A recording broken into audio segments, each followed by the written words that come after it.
It is 6:01. Good morning. I'm Jonathan Schaefer from the Superbook.com sports desk. Cameron Dicker made a 43-yard field goal with 4 seconds remaining to lift the LA Chargers to a 17-14 win over the Titans Sunday at SoFi Stadium. The Titans had tied the game with 48 seconds remaining after Ryan Tannehill scored on a 1-yard sneak.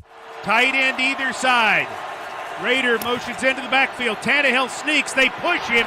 Touchdown! Titans! The Chargers responded by going 52 yards on 6 plays to set up the game-winning kick. Titans defense played valiantly, forcing 2 Justin Herbert interceptions, though he did throw for 313 yards. Meanwhile, Derrick Henry, 104 yards rushing with a touchdown, 59 yards receiving. Henry eclipsed the 8,000-yard rushing mark for his career. Ryan Tannehill, who re-injured his ankle earlier in the game but finished the contest, went 15 of 22, 165 yards, an INT, and that rushing score. Titans lost their 4th in a row, fell to 7-7. They are only 1 game ahead of the Jacksonville Jaguars, who defeated the Dallas Cowboys 40-34 in overtime on a walk-off pick 6. Sunday Night Football, it was the Giants over the Commanders 20-12. Monday Night Football, Rams at Packers 7-15. You can hear the game right here on The Zone. World Cup, Argentina defeated France 4-2 in penalty kicks after a 3-3 draw, winning its 3rd World Cup. For all your foundation repair and waterproofing needs, visit USSTN.com. Breaking news at once on your home for the Titans and the Vols. This is 104.5 The Zone.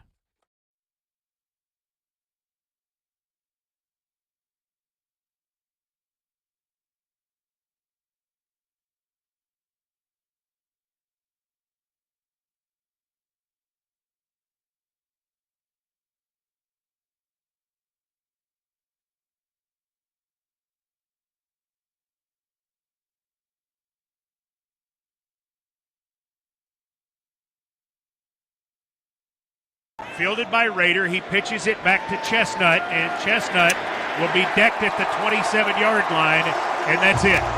The Los Angeles Chargers have scored with 4 seconds to go to beat the Tennessee Titans 17-14 at SoFi Stadium. 17-14 for the Los Angeles Chargers and 4 losses in a row for the Tennessee Titans in the AFC South. Very much up for grabs with 3 to go in 2022. This is Ramon, Kayla, and Will, powered by All Four Seasons Garage Doors right here on 104.5 The Zone.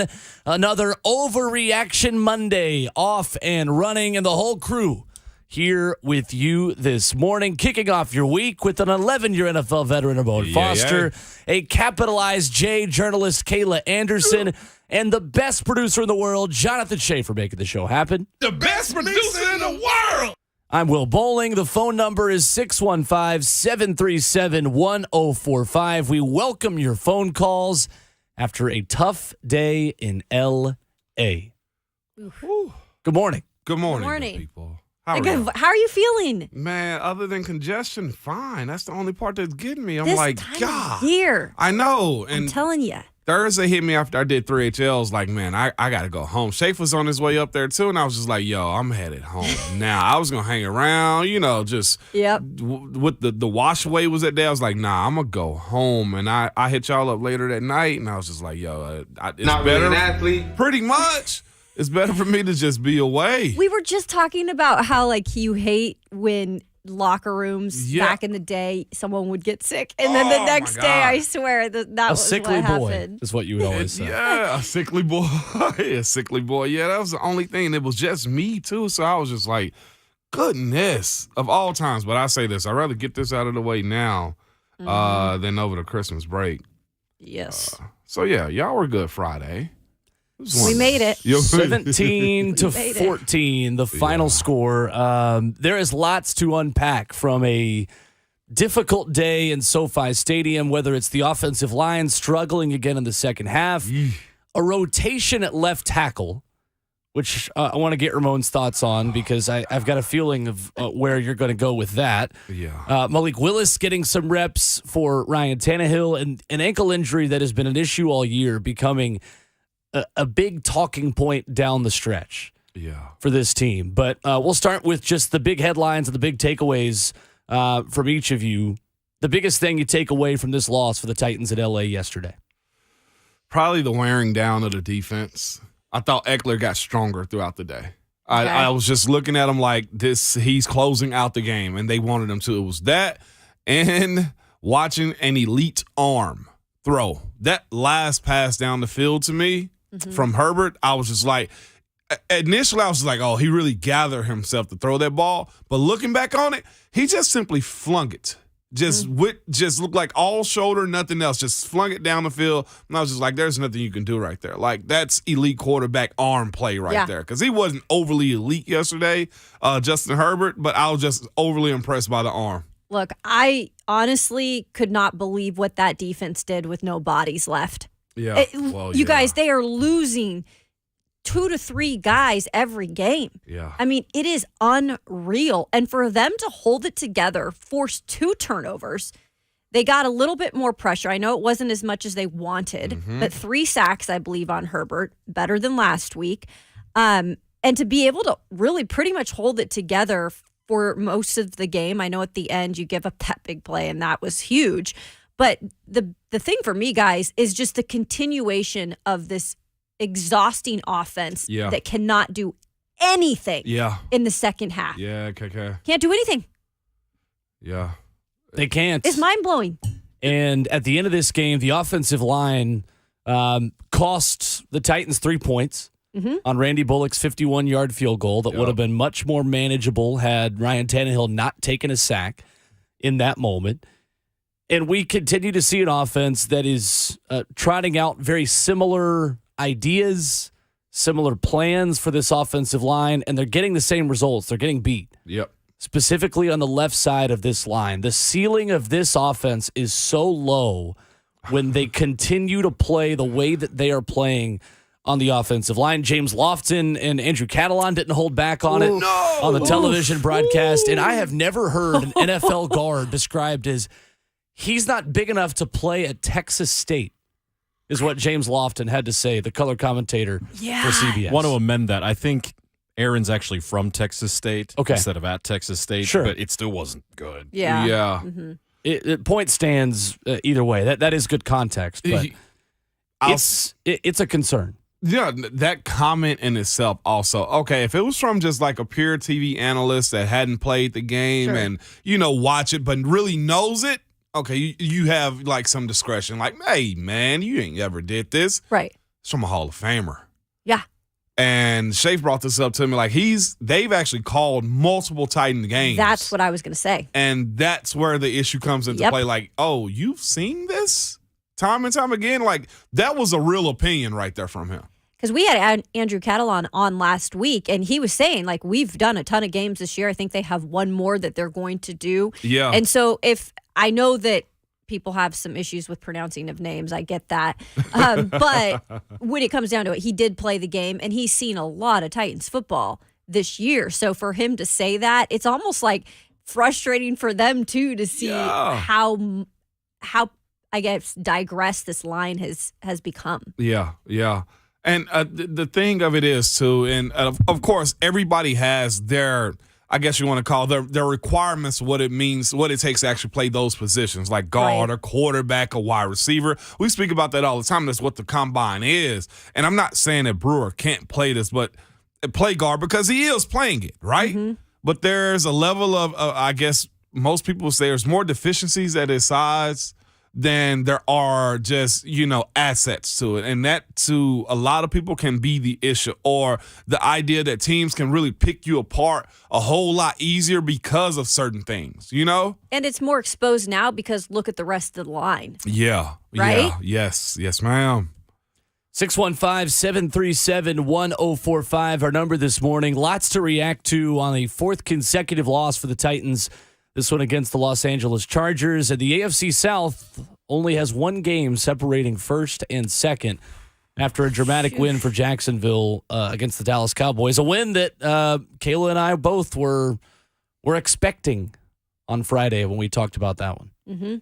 Yeah, I mean, we talked about it. We said, look, this is a possibility, the way that they're playing right now.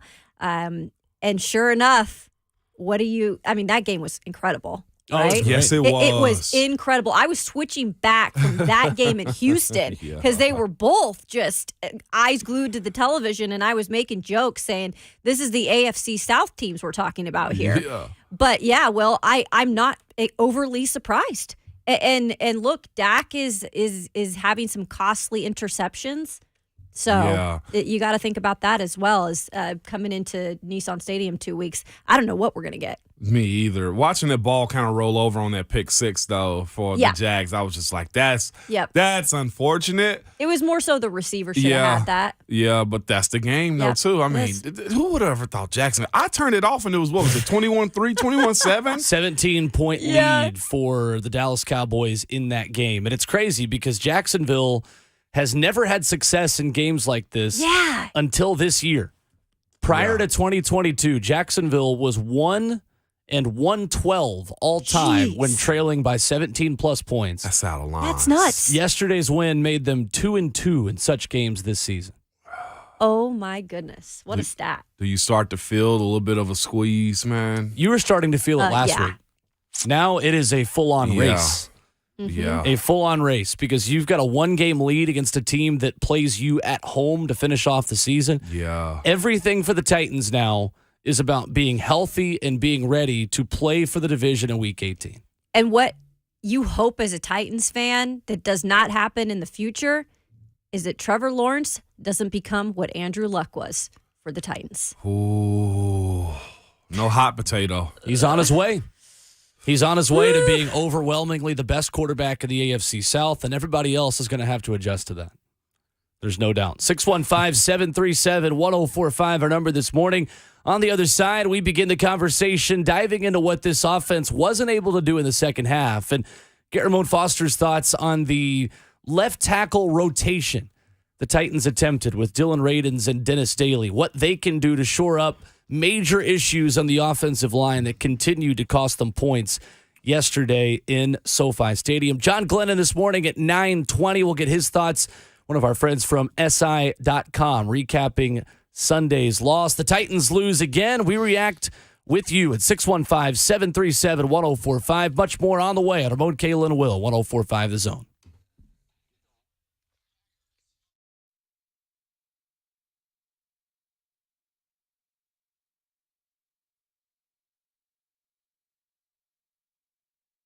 When it comes to large home repairs, a lot of the time we homeowners pretend we don't see the warning signs. We are afraid of what we're going to hear. This is especially true with waterproofing and foundation repair. It could be something big that needs to be fixed now, or it could be a small problem now that'll become bigger later, or it may be nothing at all. In these moments, you want a peace of mind, and that's when you need United Structural Systems. With USS, you get problem solvers, experts to educate you and help you understand what's happening with your home. USS will provide an honest diagnosis and stand by their work and warranties. And USS is based right here in Middle Tennessee and is a member of our community. So when it comes to something as important as your home, USS is a company who cares and the company you can trust. USS serving Middle Tennessee, Southern Kentucky, and Northern Alabama. You can find them online at USSTN.com or call them at 615-227-2275. We guarantee our best. Call USS.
Herbert in the gun, takes the snap, has some heat, fires deep left side and throws it into the end zone. McCrary tipped it back in bounds, and it's intercepted by Kalu. Oh, what a play. Herbert was throwing it away in the direction of Mike Williams. What a great play. Well, don't let this loss overshadow one of the best interceptions you've ever seen, not only by the Tennessee Titans, but by anybody. Wow. Yeah. Titans lose 17-14 to Los Angeles. If they had won, we'd be talking about this play all morning long. Yeah. On Ramon, Kayla, and Will, powered by All Four Seasons Garage Doors with Ramon Foster and Kayla Anderson. I'm Will Bowling. McCrary to Kalu. They don't put assists in the stat sheet like that. Maybe they should for this one. Football like they do in basketball, but that is one that Roger McCreary deserves a lot of credit. Yeah, 100%. What a heads-up play by the Rook. You know, like to be in that position, one, it could have been they were in scoring position, but to toss that back in and just go into the half 7-7, beautiful heads-up play by the young guy. And I just think it was like freaking great teamwork. What's that? That's teamwork. Like, that's what I thought of, because when McCreary did it, what a heads-up play. Yeah. But Joshua Klue also getting both feet in, like the way that it was just like a boom, boom play. Yeah. McCreary was talking after the game. I know, I'm very animated this morning. I was like, the clap, that was very vibrant right there. Yeah. McCreary said after the game something of the sorts like, we practice this type of stuff. Like, this is actually stuff that they do. Yeah. And you could tell, as much as it sucked that they lost that game, he was still proud of what he did in that. And he should be. That was an incredible play. Selfishly, as a young guy, he should be in that situation. I'll say this, too. Kalu came out jumping yesterday, too. I thought he had a good enough day for, a guy in his role, man. I thought it was pretty solid for him for the most part. Great play. It went viral. Yeah. Everybody was talking about it, but then you don't get a chance to get your flowers because you lost. That's the biggest thing. It stinks. Yep. Defense played well enough to win. Yeah. They flew around. Defense played well enough to win this game. Ultimately, and we'll get into it, Justin Herbert, who's a special quarterback, made a special play. Yeah, he did. At the end of this game. Well, he did in the third quarter, too. And he, was it Josh Palmer? He hit down the side, if I'm not mistaken. Like, dude's legit. Yeah. The arm. I see what people are fascinated. The arm, Kayla. You saw it. He's a Pac-12 guy. Oh, yeah. And he wasn't, and let me make this clear, he was not believed in. Yeah. In coming out of college and being a caliber quarterback by many. But that's a lot of what you saw at Oregon. It was just the maturity that needed to happen, and clearly it has. Yeah. 615-737-1045, the number if you want to jump in. We take your reaction all morning long here on Overreaction Monday. But I've got a feeling there are not going to be a lot of overreactions. I think an overreaction might be the correct reaction. I think so, too. After 4 losses in a row. Joey in Cross Plains begins our Reaction Monday today. What's going on, Joey? What's up, Joe?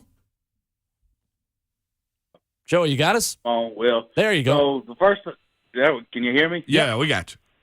Okay. Morning, Kayla, Ramon, Will. Hey. Y'all are right. That was a great play. Kayla, when I heard it, I started thinking of the Lego movie, where they're singing, doing it however it goes. But, no, what I'm not going to sing it. I'm not going to make it. But, I think that, Ramon, Brewer, he's not playing guard. He's playing as a guard. He's really not – he's not big enough to play the position. And I think, when Tannehill got hurt, that they should have, kept him on the bench, left Malik in there, because that drive Malik was in on, it was promising until Radins had to come in there and foul everything up with the holding call. But, Malik, stood there in the cylinder, and, he delivered some good balls. One of them, I think he was flushed out. But, he delivered 2 good balls to Conley, and that had a promising drive. And really, for the rest of the year, I think they need to sit Tannehill and just let Malik in and see what we really got for the future. And this defense of ours, too, yes, the defense did play well enough, but to me, just listening to the games, because of my vision and everything, they seem like they are, mentally wore out. Oh, yeah.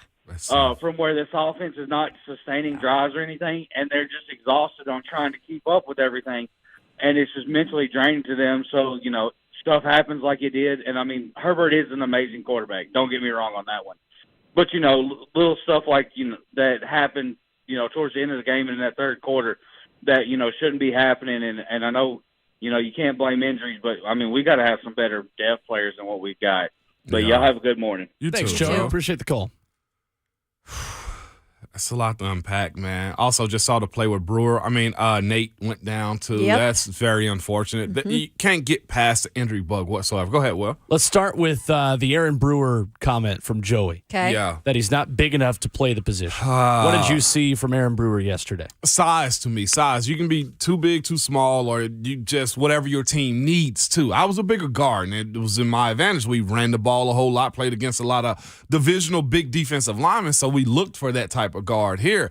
The way this team runs here is zone. Now they've gotten into some pull and pin. I'll give Brewer some credit, man. He pulled down the line yesterday on those gap schemes we was talking about. Speed to get the gap. Derrick got like 8-9 yards on that run. Mm-hmm. It can be good. Where it gets you is whenever it comes down to the longevity of it, the wearing down of it, people being able to size him on the sack that he gave up. The overextension in which he didn't give himself a chance. Like, what is Brewer, 6'1"? Is he 6'1", 6'2"? Maybe 6'1". You see, and that's a position right there in which guys are bigger than 6'4", 6'5", sometimes, and then they outweigh him too. So it's a matter of what's his strength going to be like throughout the year? What's his recoveries going to be like throughout the year? And can he sustain those bull rush and then a guy come back to you and give you a quick arm over? He holds his own some, but it's so obvious when he gives up a play that you're just like, yeah, we need a replacement at that position. Well, and at the same time, this line is worn down anyway. I mean, because it's just they're playing with depth players for the most part. Yeah, they're hearing the criticism. I would guarantee you that they have on their minds that they're completely getting Tannehill sacked and rolled up on, and I can only imagine these guys are worn the smack down mentally and physically, but specifically a guy like Brewer, when, like you said, he's tougher than a $2 steak is what Vrabel said at the beginning of the season, but how long can that be sustained?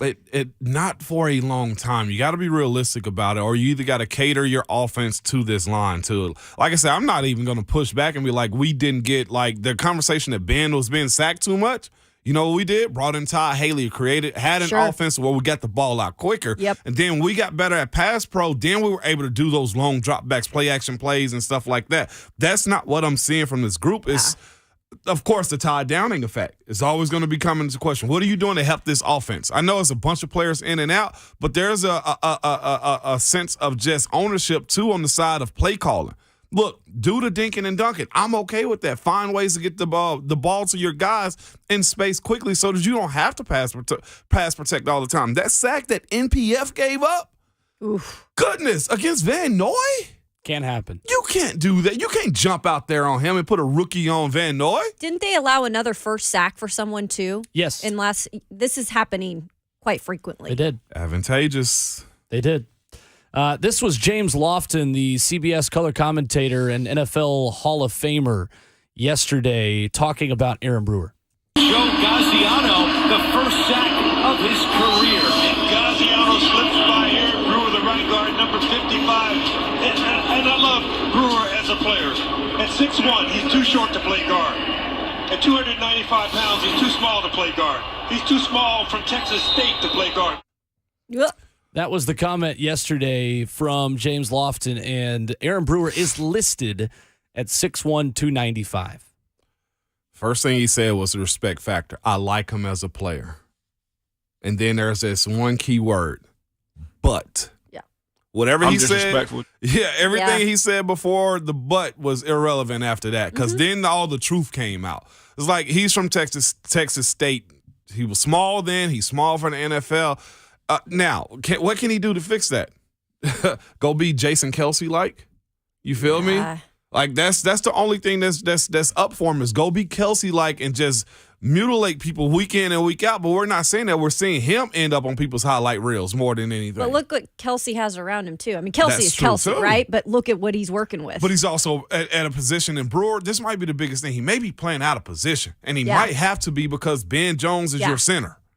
A center at that size can do it. Marquise is also like 6'3", 6'4", okay? But at times, Marquise will hover around 295 at his heaviest. He started off camp at probably 305, 307, and there'd be times where he would be like 280. Yeah. But the thing was, strong as an ox, can move like crazy, and he plays center too.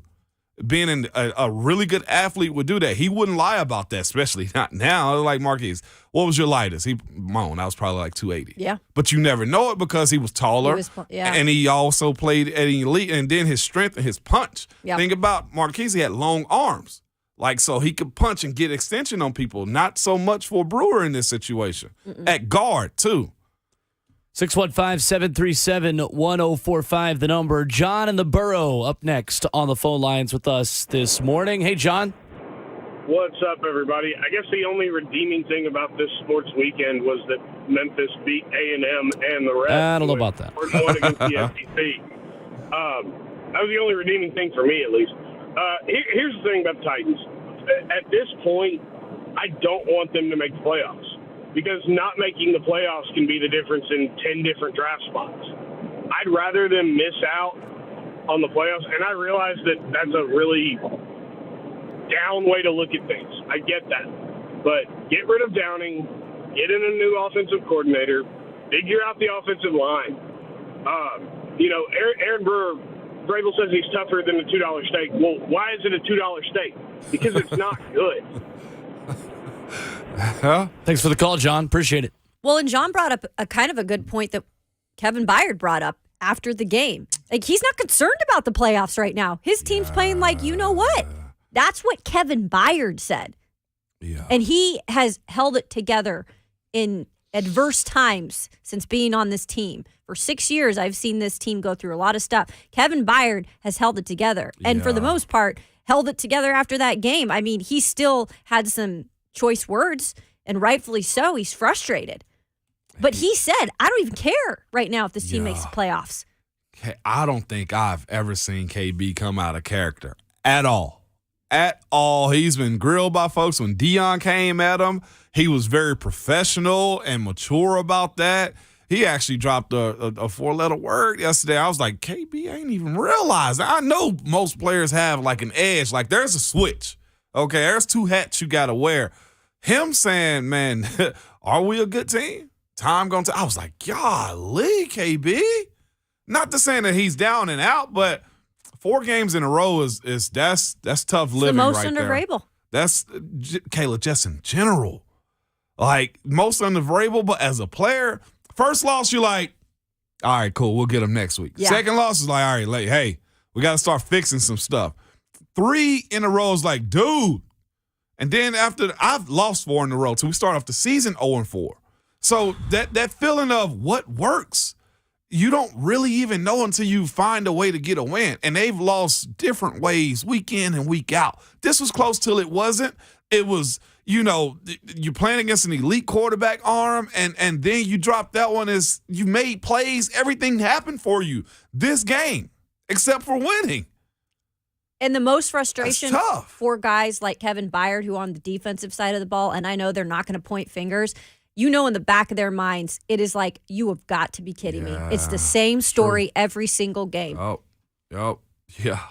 And they held up a lot better than I think a lot of us expected yesterday. Yeah. Against that quarterback, and picking off Justin Herbert twice and holding Justin Herbert to a quarterback rating of 68.8 was the recipe for success.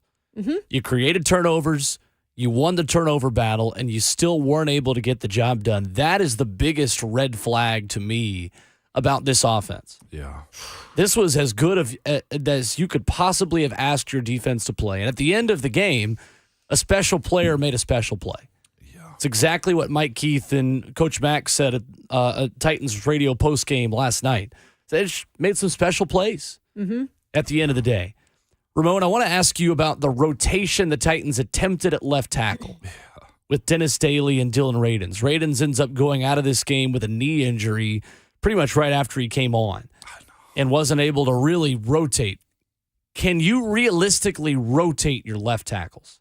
Well, if you got 2 left tackles, you have none. Oh. The fact that you are trying to experiment or put fire under somebody, if for anything, the practice reps of it all should have challenged Daly or should have, figured out who's the guy you're going to roll with. Rotation in the OL never really works. You can bring in an extra offensive lineman and do like an overload or something like that. This isn't the place in the NFL to be rotating guys. Like, this is like college camp stuff. This is like NFL camp stuff. You don't do this at that position specifically because there's no cohesion. I always kind of say this too. The OL comes together as a group. And whether it's Daly or Radins, you can't move them in and out because Radins doesn't move like Dennis Daly. You see what I'm saying? Like, there's a lot of that goes into play where the communication factor is an aspect of it too, to where it's just like, okay, how are we talking this through? Where you need me at on these slip blocks? Where do we need to be on these front side blocks? Where are we at on the pass pro? Do you see what I'm saying? Like, I hate that teams do this stuff at times too, where you feel like you can just plug and play and pull people out at the OL position. That's not the case whatsoever. It's one of those, if you got your 5, fine, stick with them. Let it be something that they work through. If you're going to bench them, just bench them. Don't play around with the lineup like that. Do you think that emotions or hurting feelings, I feel like this is part of what's going on too, because Vrabel said, well, I was both, kind of giving them a chance to do what they could do in the first half. Didn't want to like say, hey, if you make a mistake, you're going to be pulled. But at the same time, like, Dennis hasn't been good. Yeah. And if Dylan would have remained healthy, would we have just seen him continue to be that guy, or would have been rotating still? But that's still one of those situations where it's like, we should have figured this out in camp. Like, that's coaching neglect that Vrabel was really looking at how they felt. That's what I'm saying. That's coaching neglect. If he was like, man, I wanted to see. No, you're not in the business of feelings. You're in the business of winning. Period. 615-737-1045, our number. We'll get to Michael and Eric on the phone lines on the other side as we continue to recap 17-14 win for the LA Chargers over the Titans. Much more to come on Ramon, Kayla, and Will, 104.5 The Zone.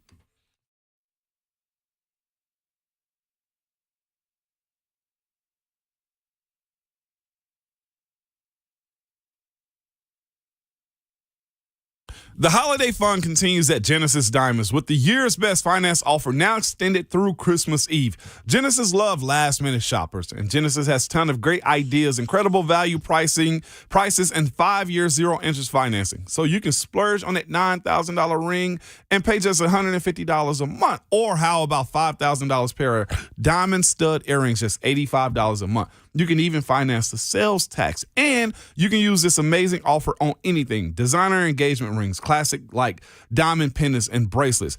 All Genesis hand-selected GIA certified diamonds are included also, and so are the luxury pre-owned Rolexes. Is this the year you treat someone or even yourself with a Rolex or that amazing Diamond Eternity band? At Genesis, they have the best holiday collection ever with case after case of headliner gifts that are romantic and timeless. And with Genesis guaranteed best value price and 5-year zero-interest finance offer, you can make the best Christmas ever and still stay in budget. Merry Christmas from Genesis Diamonds on approved credit.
Here comes a blitz. Tannehill firing over the middle. It's caught. Okonkwo, 40. Okonkwo, 30. Okonkwo is run out of bounds at the 20-yard line by Gilman, but didn't Tannehill pull the trigger at the right moment? Jake Okonkwo, another big play, ultimately not enough in the Titans' 17-14 loss against the Los Angeles Chargers. We recap that and take your reaction this morning at 615-737-1045 on Ramon, Kayla, and Will, powered by All Four Seasons Garage Doors. And to the phones we go. Next up to Michael in Clarksville. Good morning, Michael. What's up, Mike? Good morning, RKW, and the best producer in the world. Yes, best producer in the world! Man, you know what? I'm not even going to really overreact this morning. The defense showed up. They tried. You know, these boys are giving all that they got. It's just in reality, we just really don't have nothing or no backups at any position right now. Just a bunch of guys that know how to play hard. Mm-hmm. But I've been saying this, Jacksonville is here, and I think they're one more draft away of making a run. These next years are going to be crucial when it comes to drafting because you can't miss. Yeah. And I think that's the message that's being sent to Mike Vrabel is, all right, John is gone. We're going to put this on you. You can't miss. If you so much as miss one pick, is it? And so with the Derrick Henrys and the Ryan Tannehills of the world, I know a lot of people are saying, turn to give Malik Willis a shot. Not with this team. I think you do what Kansas City did. Build around Tannehill, and once you put the rookie in, say, hey, we got everything you need. Show them why we draft you. But right now, I think everybody's just mentally tired on both sides of the ball.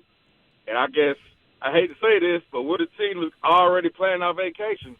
Because I don't want to go to the playoffs like this and have them charge my account $350 for us to go lose. No, just, chalk it up. It is what it is. Continue to play hard. But, hey, Jacksonville is now here. Boy. Thanks for the call, Michael. Appreciate it. Appreciate it, Not Mike. lying. Jacksonville with the win of the weekend, for sure. That and the Raiders, just absolute nuts victory over the Patriots. But plenty of time for that as well this morning. Let's not forget about that one team, Will. What's that one team? You're going to have to explain that to me. The Colts. Oh, well, that's right. No, yeah. Weren't we just saying how much Jeff Saturday loved his job and he was really serious about becoming the head coach next year? Even on a Permanently. Saturday. Can't get the job done. 615-737-1045, the number. Eric in Nashville up next with us on Ramon, Kayla, and Will. What's going on, Eric? What's up, Eric? Hey, guys, that's Michael. I thought there was another Ramon on the phone. He sounded just like you. I might have to start screening Mike then, man. Mike can't call no more. Hey, guys, you were talking real quick about the Raiders game. A guy went from $31,000 to over $2 million with that last play in the Raiders game. Yesterday, I heard that. Oh, man. But, guys, as far as the game yesterday, I saw the first half. I had to go to church for a Christmas program at the second half, so I couldn't see that. When the program ended, I had my miniature radio and turned on just in time to hear the last 3 minutes of the game and went from the high get the touchdown to load the field goal to end the game. But, guys, as far as my thoughts, and again, I don't want to get into officiating, but I definitely agree with Vrabel. I thought that the intentional ground of Malik Willis was a questionable call. I didn't like the holding call on Austin Hooper, where after Derrick Henry picked the first down. I've seen a lot worse called. I thought it was a kind of ticky-tack call. Guys, I'm planning to be at the game Saturday. It's going to be interesting to see what the crowd's going to be like, because I've heard the high Saturday is going to be anywhere from the low 20s to the mid-20s. That's going to be a real cold game and Christmas game, so it's going to be interesting to see what the crowd is going to be like at the game. Hopefully it don't snow. The only way I won't go if it gets nasty snows like they're saying. But we'll see. Guys, I'm going to get off. Fatten up. Take care of y'all. We'll talk to you again soon. Thanks, Eric. Wow. The coldest game in Nissan Stadium history was New Year's Eve 2017 against the Jacksonville Jaguars. Yep. Just something to remember because the low is 5 on Sunday or Saturday, and the high is 20. So should be fun. I am really interested. I'll be at that game. I am really interested to see what that crowd's going to be like because now you mix a team that's lost 4 straight. You're starting to see frustration with fans already that have been frustrated this year. But then it's a Christmas Eve game. And then on top of it's that cold. Like, I'm super interested to see what it's going to look like. By the way, just got some intel from my guy. I texted him early. I figured he was going to hit me back early. Marquise, I was like, where was you, where your playing weight when you played? He's like, his last 4 to 5 years, he played at 280, 285. Okay. But he was at center. How tall is he? Yeah. Marquise is 6'4". Right? There you go. Yeah. I don't even think Brewer's 6'1". He's going to be listed at 6'1". I don't think he's 6'1". Let's add another thing to that, though, Moan. Pound's athletic as hell. That's the other Aaron part Brewer of it, is too. not. Yeah. That's what I mean, there's a lot that goes into that statement as far as being 280, 285. And like I said, I didn't want to make it an issue about his weight. There's a few things that go into it about Brewer. I don't know how long his arms are. Marquise had long arms. I'm comparing something that I saw in person to what I'm seeing right now on the field. Sure. And that's why I think the conversation is relevant enough to kind of discuss. Yeah. Absolutely is. Yeah, it's good insight. 615-737-1045, the number. Cousin P in Nashville up next with us. Finishing up hour number 1. Good morning, Cousin P. Hey, guys. I wish you could say it was a good morning, but, it's not. We're not celebrating the Titans Victory Monday. So, man, it's really hard to be upset right now at this point, man. It's our 4th straight loss, so this is not something that we've not, been accustomed to lately. I think that the game on Saturday is going to be for the division. I mean, if we win that game, we'll most likely play in Jacksonville for the division. If we lose that game, then the season's over. It's simple as that. And what scares me, the Texans have played the Cowboys, who will be a playoff team, obviously, who has clinched already, and then Kansas City. They played both of those top teams in the NFC and the AFC so closely, almost to the point where they've won the game. So the Texans, even though they've won one game this season, have played perennial powerhouses so very well. So this game on Saturday is, so it's not going to be an easy game. It's going to be cold, Kayla, like you said. It's going to be a Saturday right before Christmas Eve. These guys are thinking about their families, and things like that. So I'm nervous, man. Like this is an epic meltdown if we do not win the division this year. So I'll hang up and listen. I have nothing else to say about it. We'll see. And if not, then we got some work to do big time in the offseason. So thanks, guys. We'll talk to you later. Absolutely. Yeah. Appreciate the call. Some good points there. 615-737-1045, the number if you want to give your reaction, many more of your phone calls, and what Mike Vrabel had to say about why he decided to rotate Dennis Daly and Dylan Radins at left tackle. And some issues that we have with the explanation here. That's next on Ramon, Kayla, and Will, 104.5 The Zone.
7:01. Good morning. I'm Jonathan Schaefer from the Superbook.com sports desk. Cameron Dicker made a 43-yard field goal with 4 seconds remaining to lift the LA Chargers to a 17-14 win over the Titans on Sunday at SoFi Stadium. The Titans had tied the game with 48 seconds remaining after Ryan Tannehill scored from a yard out.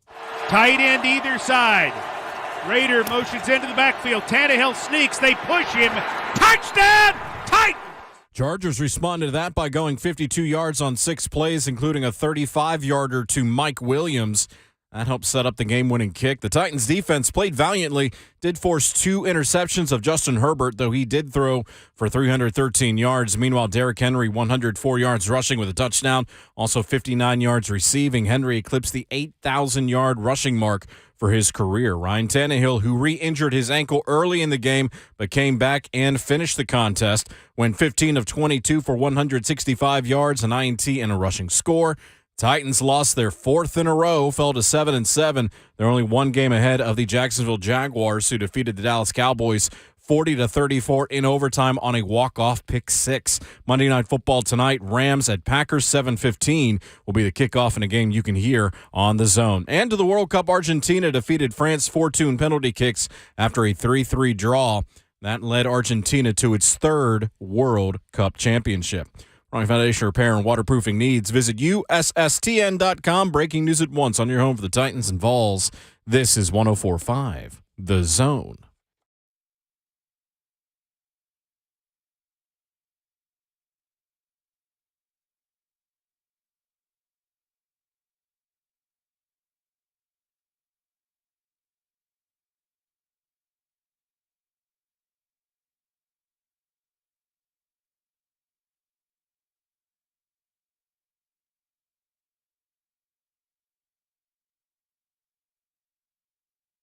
Fielded by Raider, he pitches it back to Chestnut, and Chestnut will be decked at the 27-yard line, and that's it. The Los Angeles Chargers have scored with 4 seconds to go to beat the Tennessee Titans 17-14 at SoFi Stadium. A 4th straight loss for the Tennessee Titans, and 4 hours of reaction continues on Ramon, Kayla, and Will, powered by All Four Seasons Garage Doors. Right here at 104.5 The Zone. What Mike Vrabel had to say as to why he decided to rotate 2 tackles coming up in just a moment. An interesting explanation to an issue that continues to plague this team. 17-14, the final in SoFi on Sunday afternoon. With Ramon Foster and Kayla Anderson, I'm Will Bowling. That's the best producer in the world making the show happen. His name is Jonathan Schaefer. The best producer in the world! 615-737-1045, the number. You talk to him, and then you talk to us. And Mike Vrabel talked to the media yesterday, and guys had a little bit of a strange explanation to a complex issue for this team. Yeah. You know, we talked about it was a rotation that he was going to play through the first quarter, and then Dylan was going to go in there, and then we were going to make a decision. So that was something that we had come up with during the week, and it was planned out. I didn't want Dennis or Dylan to think that, if they made a mistake that they were going to get pulled. It was play the first quarter, play the second quarter, and then, we'll decide from there. So what is y'all's thoughts on that? I knew when I heard that, I kind of was like, wait, what? Why are we even considering? Like, who cares? Like, if you mess up, you're out. Like, at this point, you can't get emotions or feelings tied up into this. He showed me a new side of him, and I never thought would come out publicly like that. Like, I know he cares. I don't want to make it seem like, he cares a lot about his players. It's not that he Absolutely. don't. What I'm saying is in the sense of, like, wins and losses. Coaches are more ruthless than I ever seen them be before in these type of situations where you have an issue and that issue needs to be resolved fast. I just never thought I'd hear him say, we didn't want them to think that if they made a mistake, they were going to get pulled. Like, that's a part of, like, your audition. Also, if they made a mistake and then it's probably a bad play, that results in them having to actually be pulled in a game. Like, and the fact that you've seen Daly make those mistakes, or you got to handicap your offense in order to run the plays, that's the issue to me. Like, on the sack that he gave up, whether he had double duty or not, he still got a bump outside, a chip outside to widen the rusher, and the guy still beat him around the edge for the sack. So Vrabel, boy, that's a lot. That's a lot more grace than I ever got as a player. That's a lot more grace I've seen many people give players in a situation like this. And this isn't preseason game. This isn't a camp, 1-versus-1 type of situation.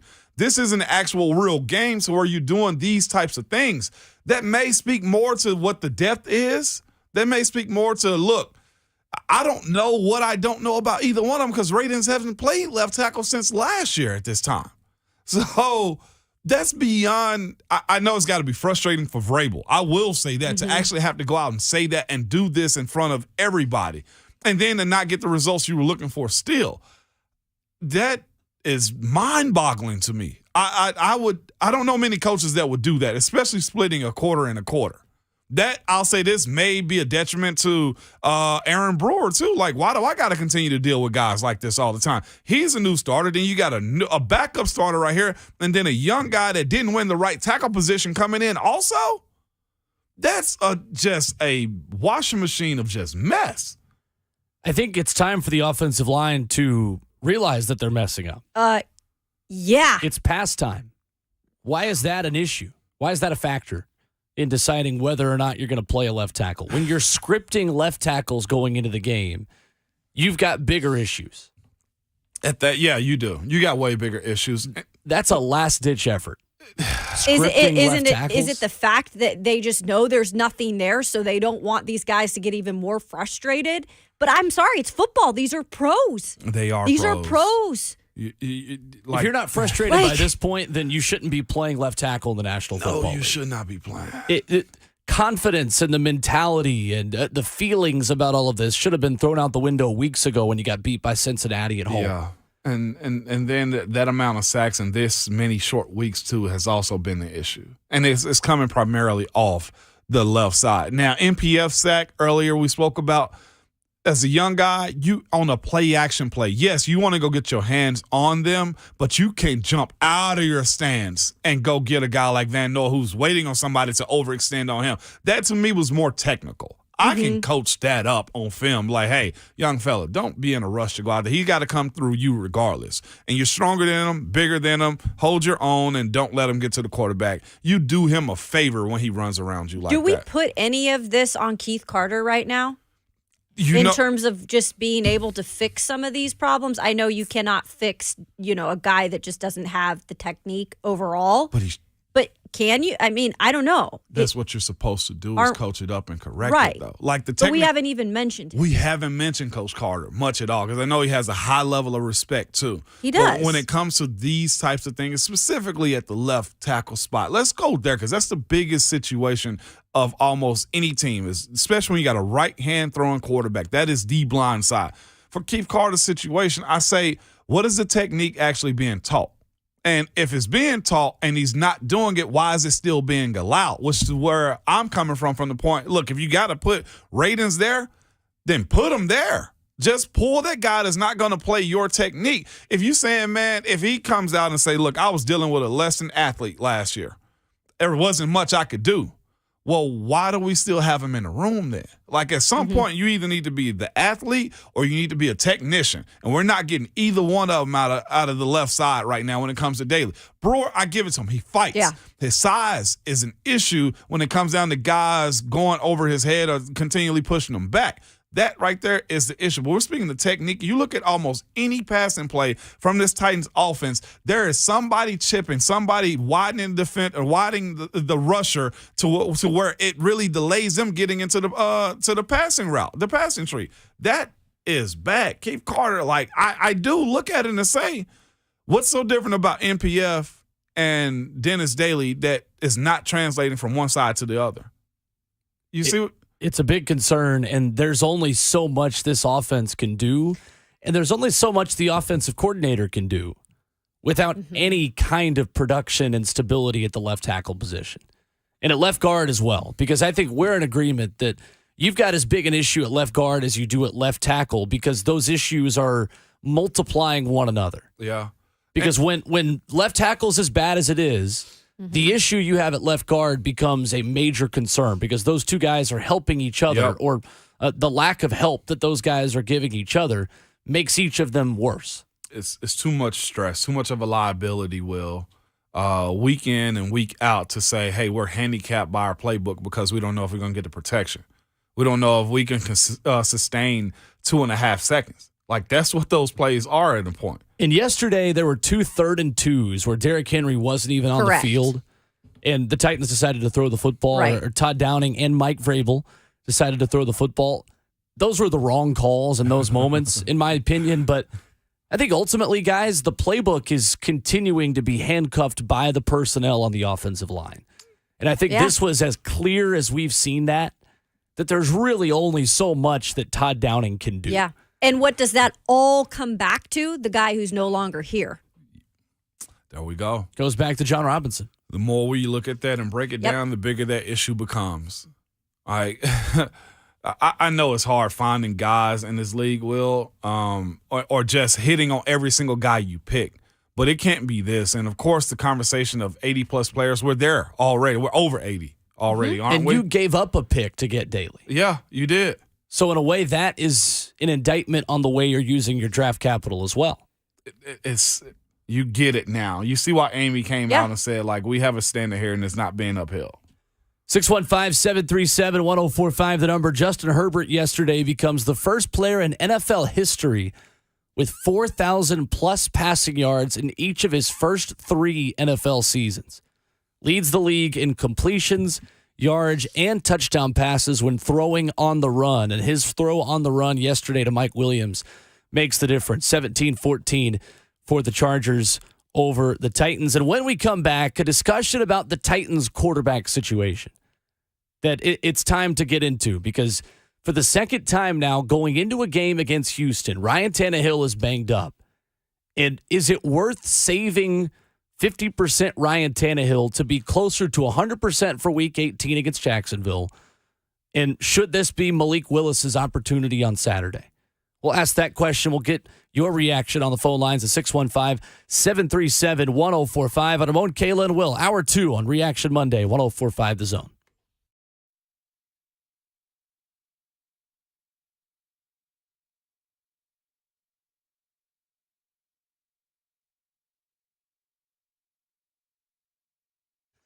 Hey, it's Will Bowling here from my friends at Lee Company. And yeah, you've probably seen the lows coming up this weekend. I've got the big winter coat on still today because it is cold and we are looking at single digits overnight right now. And Lee Company knows that heating maintenances are in full swing. And Lee Company's expert HVAC technicians, here's what they're going to do. They're going to perform a 22-point inspection and seasonal cleaning maintenance. So keep your HVAC running efficiently. Make sure your HVAC is ready for the single-digit temperatures we got coming our way here in Nashville. And keep your home warm as winter approaches. We tell you all the time that Lee Company is all you need. And that's because they have nearly 80 years of experience. They're open 24/7. And with 950 vehicles in their fleet, they're ready to take care of your heating system and make sure it is running as efficiently as possible. So get that 22-point inspection from my friends at Lee Company and seasonal cleaning maintenance as well. The phone number 615-567-1000, online at leecompany.com. That's Lee Company, all you need.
Herbert dropping, looking to his left.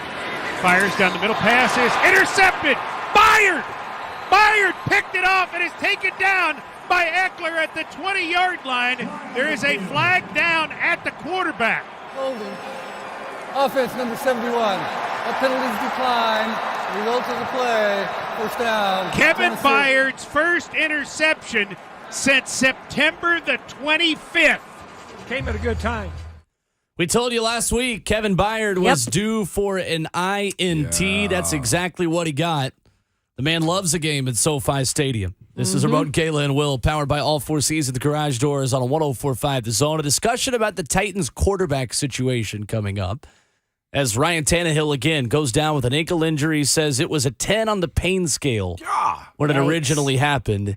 Got positive tests back and was able to gut this one out at the end of a 17-14 loss to the Los Angeles Chargers. 615-737-1045, our number. And we go back to the phones and hear from our friend Caples, checking in with us this morning. What's going on, Caples? How are you? What's up, Cape? What's going on with you, fam? Not Hey. much. Good.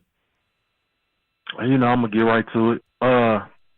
This season is just like an indictment on John Robinson, man. You know, everything that's going on is just like proof that he should have been fired. If everybody's like still wondering why he should have been fired, it's on display with the depth issues, the questionable draft picks, the injuries, everything, the offensive line. That's on him, and you can see it now. Yeah. I was being negative yesterday, y'all. I ain't gonna lie. I thought we was gonna get blowed out. I was feeling hopeless. And then I saw the way them guys was out there fighting, trying to win that game, man. Tannehill, you know, could have stayed out, came back in the game, you know, tried to win. You know, despite everything that's going on, these guys is fighting. So for all these people talking about tanking, it's too late for all that. You lose the last couple of games, you're not going to get no high draft pick. We're going to draft in like the 20s or whatever. That's not going to matter. You might as well go on and gut this out. Don't give Jacksonville nothing. Win the South, get a playoff game. And see where the chips fall, you know. And I know you guys are about to talk about Malik. I definitely think he should start Saturday. Let Tannehill rest, get him ready for the Jacksonville game. But if old Coach Klein will just put in a style of offense that'll suit Malik, don't put him in a Tannehill style offense. Put him in a Malik style offense with RPOs, a good dose of Henry. You know, we can be successful, but I don't know, Ramon. I don't know what your boy's going to do. So, hey, man, love y'all. Y'all doing a good job as always, man. Tighten up, y'all. Stop giving up hope every time, fans. Tighten up and keep believing in this team. I'm out. Thank you, Caples. Appreciate the call. And he's right about these players. Let me make this extremely clear. Those guys are playing their butts off. Like, I don't care what people say. Like, those guys could have thrown in the towel. Yeah. Defensively especially, like those players are doing everything they can to hold these games close or try to win them. I mean, I believe the defense, especially yesterday, was just doing everything they could to try to get this one. We say this all the time. We had this conversation. Football is too hard of a sport for you to just go out there and play and get beat up. Yeah. Whether it happens or not. Like, you don't plan on it being the case. So the players I did, to your point, is like, no, we're out to win. I think it's super telling Kevin Byard's conversation. Like, it wasn't hopeless. It was just for a bunch of frustration that he couldn't really say in front of the cameras the way he wanted to. But you got a lot out of him by listening to that conversation. I don't think I've – and of course he has. And I was watching him specifically yesterday because he was always around. I don't know if I've ever seen Bud play that hard as he did yesterday. Like, he didn't get the sacks that you wanted, but the pressure and the flushing out was there. The chase down was – I was like, this dude is running around like he just like it's his freshman year. I mean, his rookie year or something. That was impressive to see. So the quit ain't in the players. It's the, I guess you say, frustration, being ticked off. Seeing your guys go down every game? Yeah, that's part of it. I would say that too. Knowing you up against the gun a little bit, like, are we a good team? Like, for him to even ask that question. I'll play devil's advocate.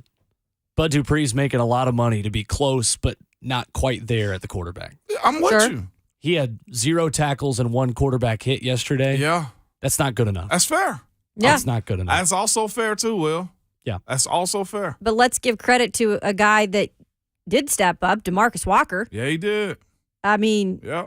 2 sacks. that was great to see. I mean, that's what they needed. Yeah. When you still don't have Danico back.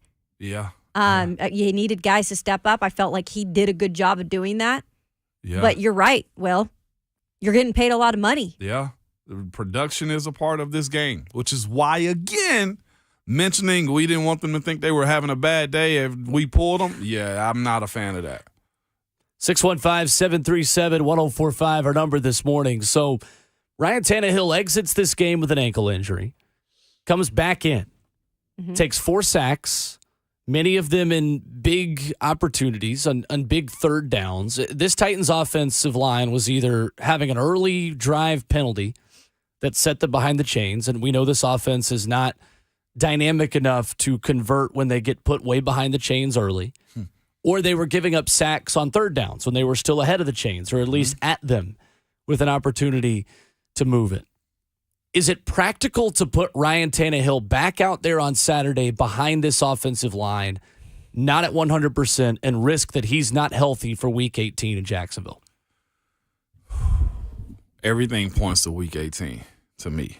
It does. Can you quickly, though, go over the scenario so people understand what needs to happen? Right. Real quick, just because I think people are confused. Yeah, that's pretty smart. Right now. The magic number is still 3 for the Titans. That has not changed at this point. So the Titans need a combination of a win and 2 Jags losses, 2 wins and 1 Jags loss. At this point, Jacksonville could still lose this Thursday on Thursday Night Football against the New York Jets and win the division. That would require the Titans to go 0-2 over the final 2 to lose to Dallas and to Jacksonville in Week 18. So Jacksonville now has a mulligan game. Yep. Wow. In these last 3. Granted, not really against the Titans.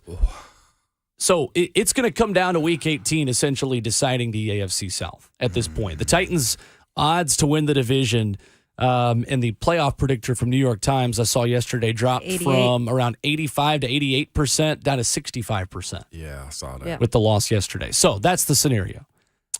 Do I want Malik or Tannehill this week? 50% Tannehill, 100% Malik? Yep, that's the question. Well, as tight as the Texans have been kind of playing teams, man, I know they're 112-1.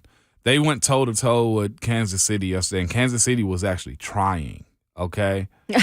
They were trying. Give me Tannehill still. I know you don't feel that way, but just give me the man that I trust the most. I know he's on one leg. I know it's the idea that he's hurting himself even more, but I'd much rather see Tannehill here at home being able to spin it down the field than Malik in now must-win situations. Yeah, and I'm torn with this because I do want to see what happens. Again, they're playing Saturday, folks. That's one less day, right, for recovery. So I want to see exactly how Tannehill comes off of this injury because adrenaline helps a lot, too, in a game where, yeah, he could come back and it was hurting him, but he was still able to play. Like, it could get worse in the next couple of days. And then I would really be like, okay, you've got to go to Malik with this. Yeah. If Malik can go, you just have to make sure that you're doing more for Malik, right? To tailor to him a little bit more. Like, you've really got to have a good game plan. Yeah. And I feel like Malik feels more comfortable. You can see it when he's out there. But let's remember, too, guys, it's going to be really cold on Saturday. I don't know how much Malik has played in that either. And it's that type of scenario for me. It's like they don't have anything to lose. And the Titans have a lot. And whether the Titans are playing super tight and the Texans just airing it out, flea flickers and doing all kind of trick plays to get chunk plays down the field, that's something that would worry me a little bit. If you put Malik in, the error for mistakes, I think, go up a little bit higher. Unless you're going to make this a run type of game for the Titans. Look, Malik, you're going to run it, and Derrick Henry, you're going to run it also. Let's get this the quickest 4 quarters we've ever seen in our life because we're going to run the ball every single play. And do you base it on, who do we get back this week, too? You do. Perhaps. You have to. Danico Autry is closer. Zach Cunningham is closer. For me, the issue isn't just putting Malik Willis into a must-win situation. I think if you could guarantee that Ryan Tannehill could start and finish the game, even at 50%, I agree with you, Ramon, that I think Ryan Tannehill starting is the best decision. Where you can take variables that you can't control and make them controllable is by just going ahead and going with Malik and trusting the fact that you've got a much better chance of him finishing the game and finishing the game plan you practiced all week. Because if they continue to struggle to protect Ryan Tannehill the way they have the past couple of weeks, he's going to get hit. Right. He's going to get hurt again on Saturday. And so why don't you just control every variable that you possibly can and say, this is a Malik Willis game plan. This is a Malik Willis playbook for 1 week to allow Ryan Tannehill to get healthy on a short week, and then you put him back out there on Thursday Night Football against the Dallas Cowboys, where you can really whittle down that magic number and make things easier on yourself going into Jacksonville in Week 18. I think everything is about damage control for keeping 17 healthy for the end of the season. And you mentioned Malik has played against Houston. Yeah. He has. This season. It was the exact same situation coming off of a game where he got hurt against Indy, and Tannehill's able to come back in and finish that game, but ultimately isn't available for the next Sunday in Houston that time.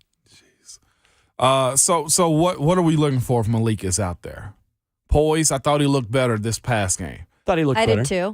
The teams are going to attack him because, one, he's young. They got to attack him because he's young. They're going to light him up as much as they possibly can. The ability of his legs, though, is something you have to consider this week.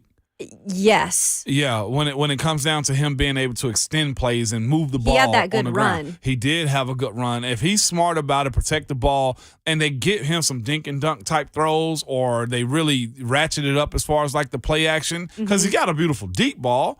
It's a matter of who's down the field catching it for him too. So that's another scenario that's got to go into play. Who you get back. Here's another good point, and Titans Homer on Twitter brings this up to us, and I think it's a relevant point, that you have a little bit of a luxury here of watching what Jacksonville does before you play on Saturday. Because Jacksonville goes to New York and plays Thursday Night Football against the Jets this Thursday night. So at that point, you play this Saturday and then next Thursday against the Dallas Cowboys. If Jacksonville loses to the Jets on Thursday, then you could end Jacksonville's season before you even make the trip down there in Week 18. Because Jacksonville will not play until that following weekend on New Year's Day. And at that point, you're playing in Houston if you're Jacksonville. So Jacksonville goes to New York on Thursday to play the Jets. They go to Houston on New Year's Day. The Titans play on Christmas Eve and on December the 29th against the Dallas Cowboys at home on Thursday Night Football. So I think that could factor into your conversation. Mike Vrabel and the Titans will never admit that could factor into their conversation, but it has to at this point, that maybe you push Ryan Tannehill out there a little bit more to be healthy if you can end Jacksonville's season with 2 wins before you even have to go down there and you're not worried about Week 18. You could use that to rest your starters for the playoffs. Tannehill needs health in the worst way. I'm talking about in the absolute worst way. And say what you want to about him, how last year ended and all that conversation. No, this dude is a fighter, a 100%, but he's got to get healthy. Like he said it was a 10, Will? He said it was right up there as much pain as he could feel. Yeah. And then it kind of got better, he said. But let's be real. That doesn't go away when you've heard it 3 times this year. You ever rolled your ankle or had a sprained ankle, and it's something simple as getting in your car and you bump your ankle on the door, or you walking in your house and you hit it on the sofa? Like, imagine bodies flying around your leg like that. And guys are they're like that at times where, hey, he got a bad will, y'all. Let's get to it. Those type of situations do happen in football because why? Everybody's looking for an edge. Right or wrong, it happens. And putting Tannehill out there with a bad will against a divisional opponent could be iffy. 615-737-1045, the number if you want to jump in. We go to Bam on the phone lines up next. Good morning, Bam. How are you?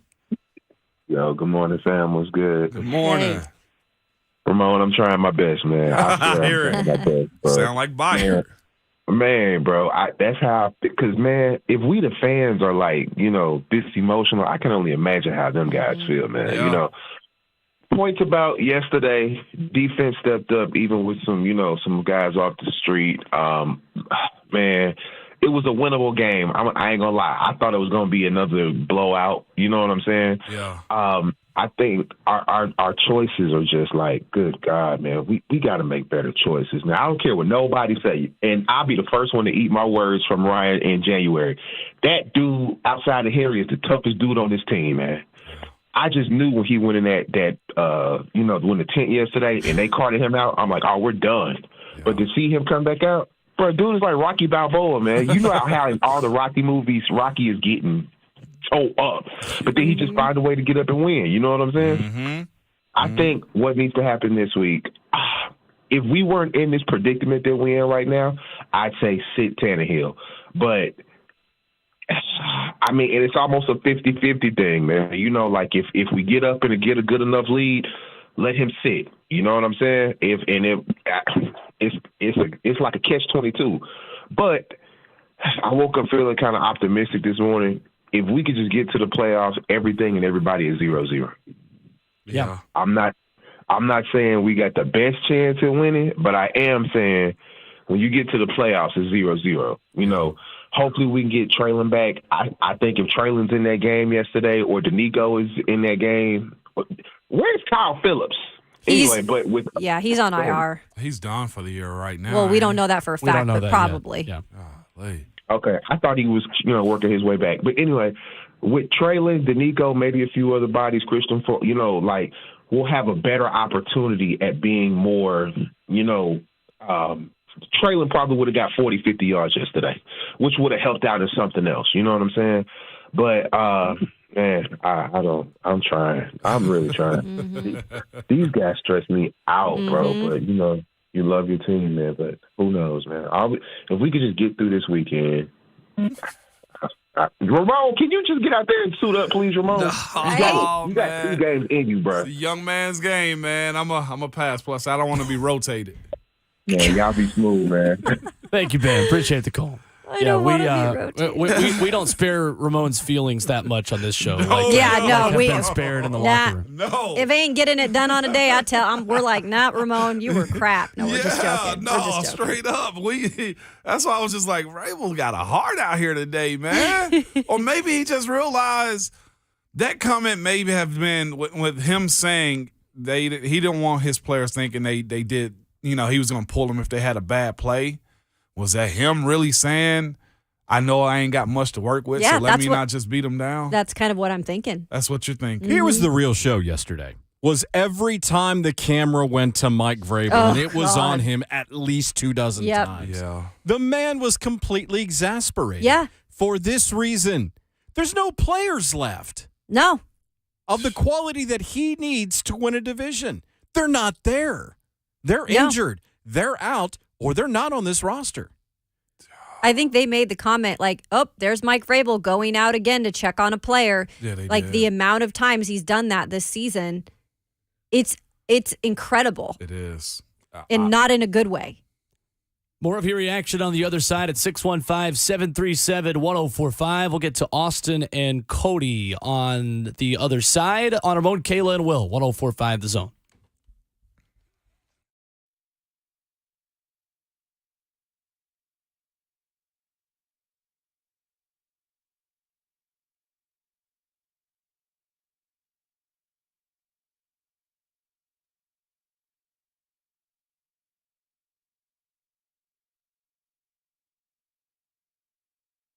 Spring Hill Heating and Cooling wishes you and your family a Merry Christmas and Happy Holidays.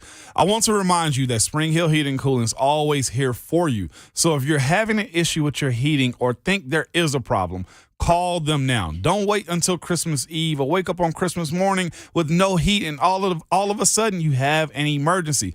Call them now and they can help you prevent that problem. The number is 931-381-2255 and let Spring Hill Heating and Cooling take a look and fix any problem you may have. They want you to enjoy your time with your family and friends and not worry about if your heat will work or not this weekend.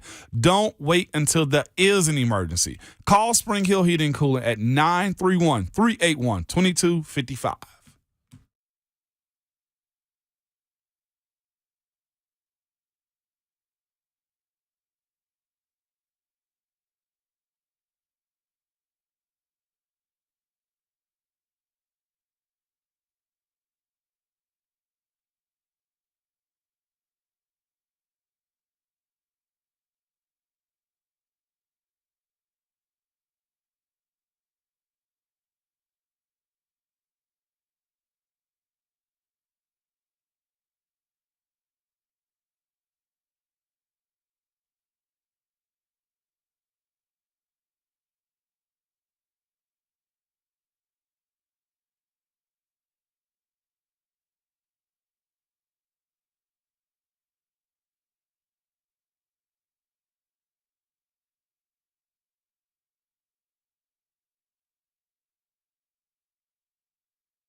The Trans Perfect Music City Bowl, that's coming up Saturday, December 31st, New Year's Eve, and 104.5 The Zone is your chance to win tickets to one of Nashville's holiday traditions. Sign up for your chance to win tickets to see Kentucky versus Iowa at Nissan Stadium.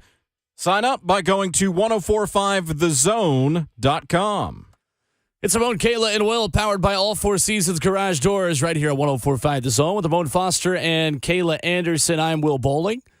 615-737-1045, the number. As we go back to the phones, taking your reaction to yesterday's loss in sunny Southern California. Cody up first, calling in this morning. Hey, Cody. Hey, what's up, guys? What's going on? Man, so, all right, I've been trying to get on the show for like a week now, so I just want to say thank you. And look, I listen to y'all every single morning. I listen. It's not y'all in the afternoon, but, I mean, the show in general is great. Thank you, Cody. Ramon, I appreciate your playtime for us. We needed it all 11 years, I think, or just you was in the NFL for 11 years? Yeah. Okay. All right, well, listen. I think that, honestly, bro, Ryan Tannehill he's a dog. And I am honestly so terrified of us losing him after this season because I think with the cap space and everything else that we're going to more than likely try to move on from him, and I don't think that's what we need to do. I'm not completely sold on Malik, but I'm not completely, take him away because I saw promise yesterday. I saw promise. His drive that he came out and played for, it was half a drive, I think, or maybe it might have been a whole drive. I can't remember. Yeah. But it was nice. I liked it. But man, I've seen us with 12 losses, and I've seen us with 3 losses. So at the end of the day, I will always be a Titans fan. Even though at the end, it's so easy to just give up. But at the end of the day, our team's not going to give up. And I think the city of Nashville needs that promise, just seeing our team go out there and fight. Because if you look at our team, we have a team just like our quarterback. They're full of dogs, man. We are tough. Yeah, thanks for the call, Cody. Yeah. Appreciate it. Thanks for the call, Cody. It's going to be interesting to see what the plan is at quarterback after this year. And I honestly think the next 3 games are going to be a big factor in determining that. And what do you mean by that exactly? I think if you lose the division, you're more likely to blow it up. Okay. You're more likely to start over. If you win the AFC South, perhaps you're a little bit more inclined to ride with Ryan Tannehill a little bit more. But I think these things matter to Amy Adams-Strunk. I think they matter to the front office. That are you able to scratch and claw and get back to the playoffs at least? And maybe not. Maybe that decision's already been made, at least by the front office that is still there. But at the end of the day, that decision is going to be made by people who likely are not even in the building yet. But do you think that they're 100% sold on Malik being the future? No, I don't. I don't either. That's what's hard. It's not like you have this quarterback where you 100% are like, he's the next thing, right? Sure. Yeah. That's what's making this even more difficult. Do y'all think, to that point, Cody was saying, Tannehill's tough. Do you think he's earned another year because of that toughness? Because of how that? Personally, I do. You think he's earned it? Yeah. Okay. I think he has also, but it's a business. Yeah. But what do you have if you're not 100% confident? This is a lot of off-season conversation. It's a lot to unfold, it's a lot. And we're not even to that point yet. No. Ultimately, he's got to be judged on how these playoff games have gone and how they're going to go. Mm-hmm. At this point, though, Will, I'd almost like to say it ain't even fair. It's not fair, but ain't. NFL's never said they are fair. I mean, it's the NFL. We're going to have to start having a dartboard in here. It's like who to blame and just put names up on the dartboard and go that route. We're going to have a lot of dartboards. That's where I'm at because I'm looking at it like, okay, well, what if it was J-Rod? Let's go to Austin and Spring Hill before we go to break here at a halftime of the show. Hey, Austin. Hey, what's up, guys? What's going on? Morning. I just wanted y'all's take on why you think the Titans are getting so many injuries this season and last season. Is it our play style? Is it, the players? Is it just lack of preparation? Just y'all's take on that. And also want to comment on Tannehill's toughness. I've broken both ankles, and I've sprained both ankles. And I'll tell you one thing, a sprained ankle hurts twice as bad as a broken and takes twice as long to recover. So anybody out there, don't think he is. I'm telling you, that boy tough. And also, I really like to see more of Malik in these next couple of weeks, because when I saw him out there yesterday, he looked a lot more comfortable, a lot more poised, and his QB vision seemed to be a lot higher than it was previously. And I'm sure Ramon can count to this. He's young, and the older you get, the more you learn the game. Your football IQ goes up, and he gets more comfortable in there. And I like what I saw out of him yesterday. And I'd like to see a little bit more going forward, because I'm not sold that he's a franchise quarterback yet. But I see some promising aspects that could, show a good future for the Titans, as long as they get him the reps in there. Because, in that short time span from, last time he played to yesterday, I saw a big progression from him. And I think that's something that, the Titans could build on. Like you said, just get an offense that kind of, accommodates to him. And I think he could be a pretty good quarterback for us. Right. Thanks for the call, Austin. Let's get into the injury part of this on the other side and continue this. We got to go to break here at the end of hour 2 of the show, but it is a conversation we have to have at this point. It is. Because 2 seasons in a row, the Titans are in as bad of an injury situation as anybody in the National Football League. Our thoughts on that on the other side at Ramon, Kayla, and Will, 104.5 The Zone.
8:01, good morning. I'm Jonathan Schaefer from the Superbook.com sports desk. Cameron Dicker made a 43-yard field goal with 4 seconds remaining to lift the LA Chargers to a 17-14 win over the Tennessee Titans on Sunday at SoFi Stadium. The Titans had tied the game with 48 seconds remaining after Ryan Tannehill scored on a 1-yard plunge.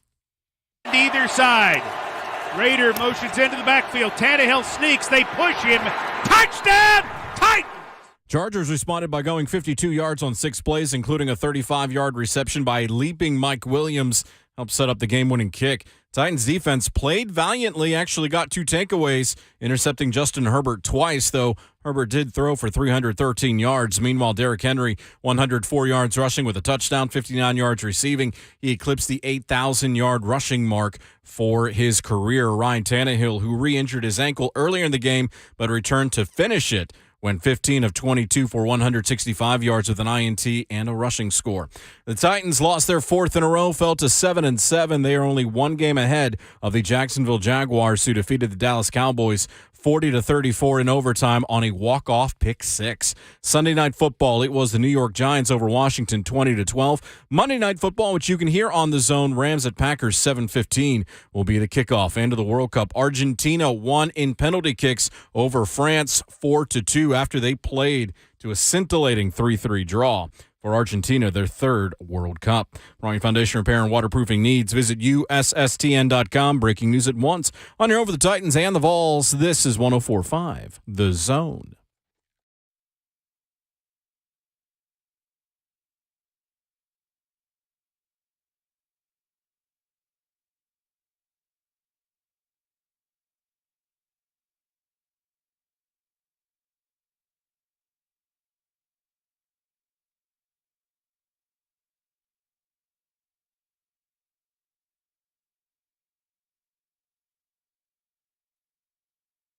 Fielded by Raider. He pitches it back to Chestnut, and Chestnut will be decked at the 27-yard line, and that's it.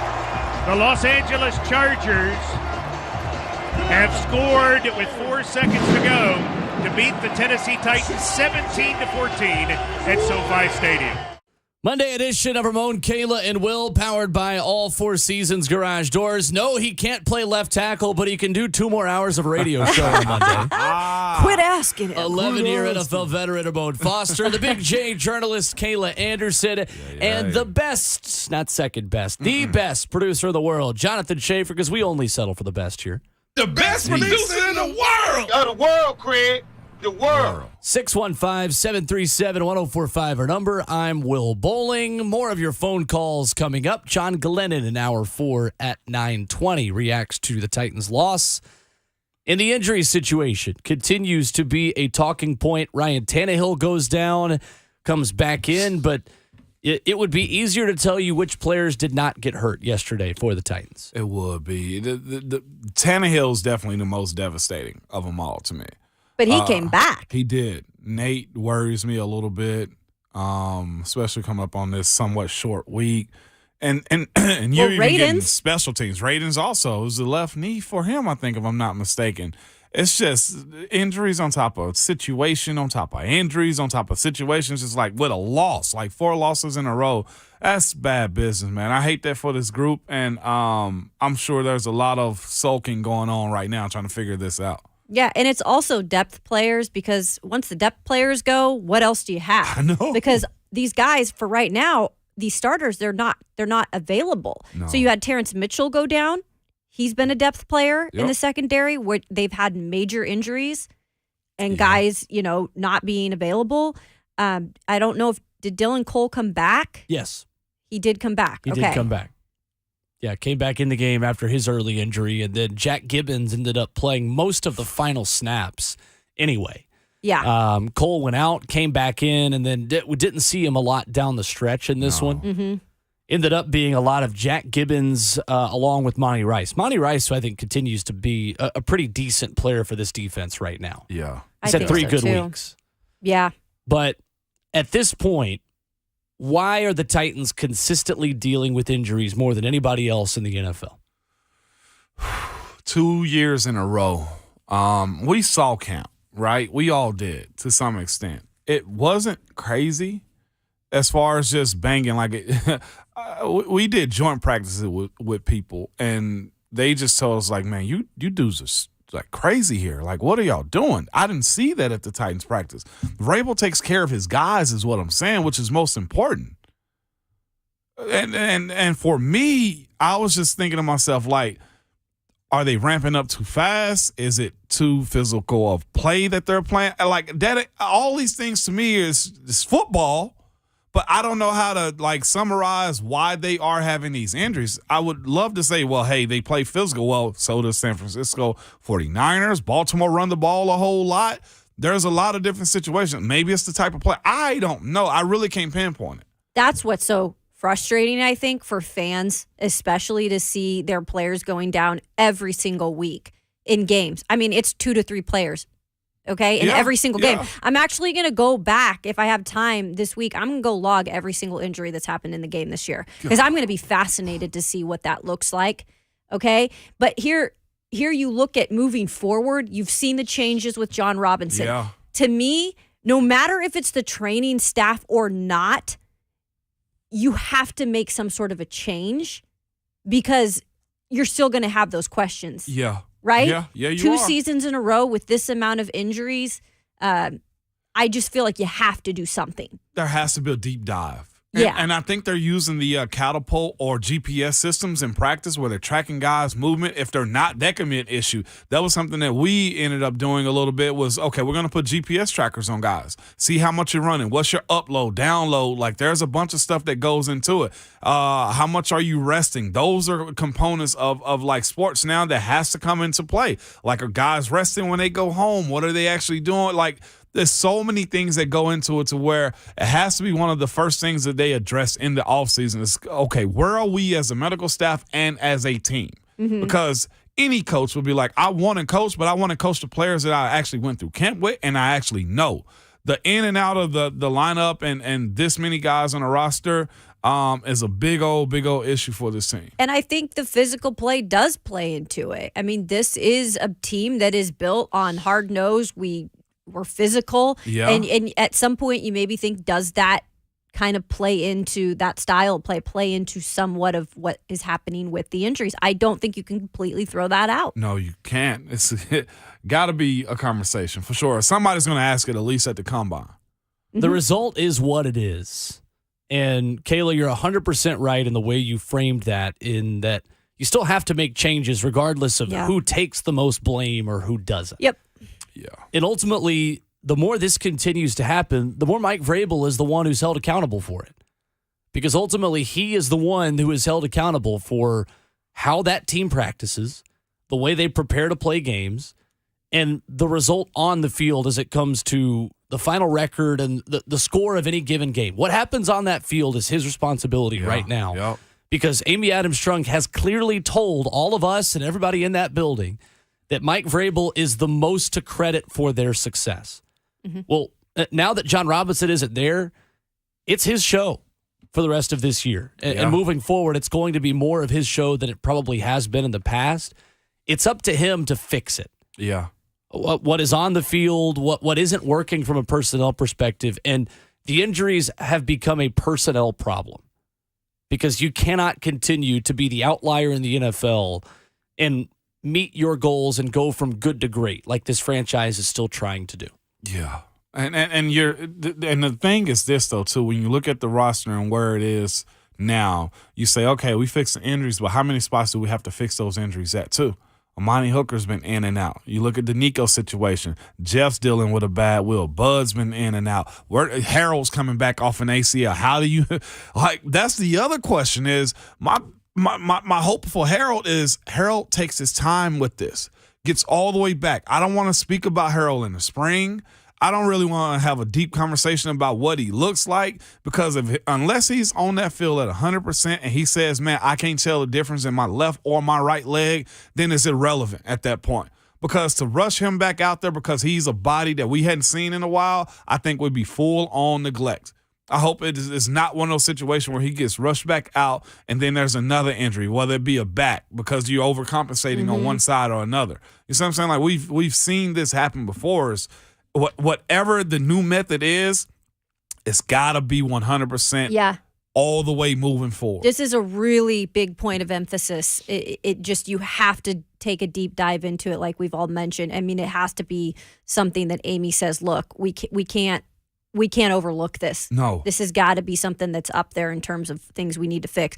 By the way, Harold Landry was at the game yesterday. Was he? He So was was walking Lawan. down. And Lawan. Wow. Yeah. Wow. Good. Mm-hmm. Oh, guys are back around. It's Christmas gift time of the year. I too. know. Everybody likes to go to L.A. this time of year. Yeah. I mean, Right? why not, right? 615-737-1045, the number. We got a Brandon in Westmoreland up next with us on the phone lines. Hey, Brandon. Hey, good morning, guys. How are you? Good. How are you?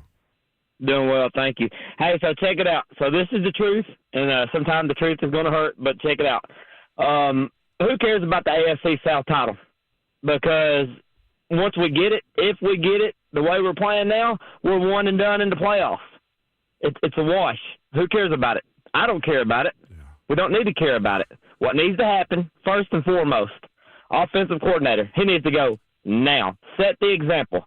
Show your players that you're going to care about, that you're going to try to keep and move forward with this team and roster, like the Henry and who is he, Byard, things like that.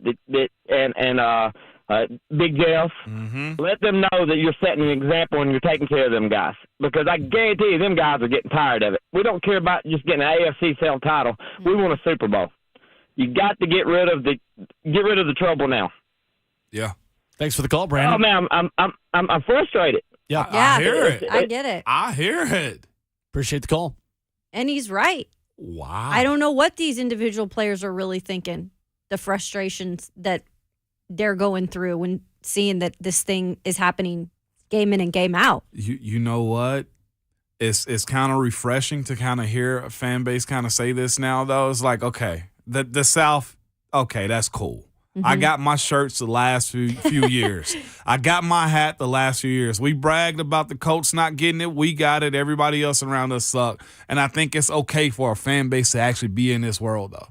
Like, no, let's not just brag about the South. Let's go for more. Want to take the next step? Yeah, that's when the goals change, I think, for the team. And that's one thing, if Amy Adams Strunk does have her ear to the streets or to the radio or the social media, her having to hear this or this team having to hear this, I think puts the pressure on them to it changes everything. We spoke about, okay, if Ty Downing is fired, what's the future looking like? Do you go get a guy for whether it's Malik or a guy like him because you're not going to have Tannehill for too much longer? Like, it's a lot that of steps. changes, in my opinion. It does, Kayla. Everything. Like, to hear fans be that frustrated on the air like this, you have to really give not a pat on the back, but just, hey, you do deserve this. And I think the players do too. Amy Adams Strunk sent the exact same message that she feels the same way when she fired John Robinson in the middle of the season. The AFC South is not enough. Wow. Not enough. We're there now. 615-737-1045, the number. Mike will lead us off on the phone lines on the other side. Much more of your reaction to the Chargers win over the Titans and a good effort from the Titans defense that we break down. The catch probability of Justin Herbert's 35-yard throw to Mike Williams was low. Yeah. We'll tell you what it was next on Ramon, Kayla, and Will. 1045 The Zone.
Nothing I can tell them that's going to make them not be disappointed, upset, spill their guts out there. But it's about, the same message. It's about figuring out ways to, help the guy next to you, coach him better.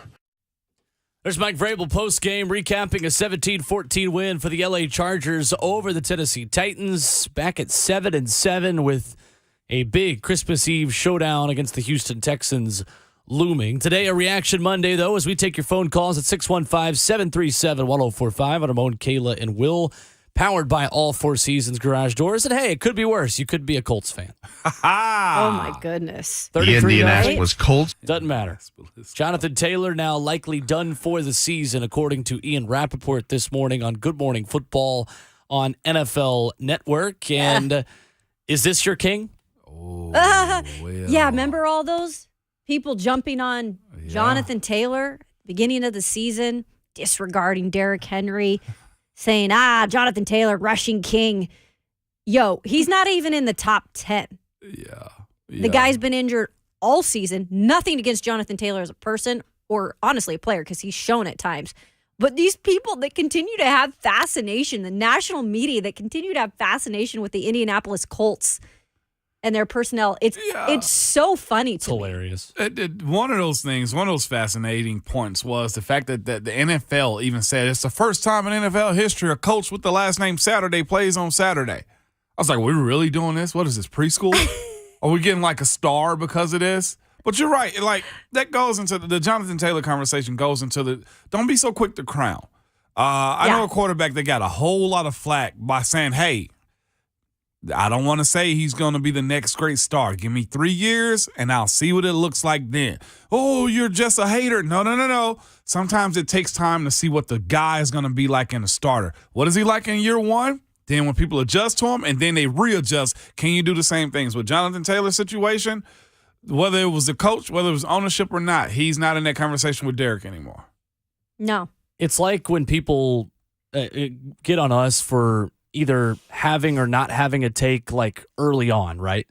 Like early on in somebody's career and their development. Sometimes you wait for new information in order to make a certain opinion one way or another. Yeah. At this point, Jalen Hurts is closer to being the top running back in the league than Jonathan Taylor is. Which is crazy. He is. Since the beginning of last season, the most running backs with 2+ touchdown games. Yeah. Derrick Henry's number 2 with 6 since the beginning of last season, by the way. Wow. He didn't play half that time. Wow. Jalen Hurts is number 1. 7 games of 2+ rushing touchdowns since the beginning of last year. Also with Derrick Henry, who continues to break records and at one point yesterday was leading the team in rushing and receiving yards, has over 8,000 yards in his career. That's right. I'll say this too about Derrick, and I know a lot of people don't want to hear this. One, people want to talk about his breakaway speed. Like, you got to think about how people will attack him. And Father Time catches up with you. I don't think he's lost his breakaway speed. I do not. I just think teams have found ways to either angle him better or the fact that, he had the fumble in the other game. But me personally, I think this is probably the better version of Derrick Henry that you're seeing. Seeing him run downhill a whole lot harder than he actually has to have had done in years past. Seeing him make cuts downfield. We hadn't seen that a whole lot. His ability to catch the ball in space. We hadn't seen that a whole lot out of Derrick.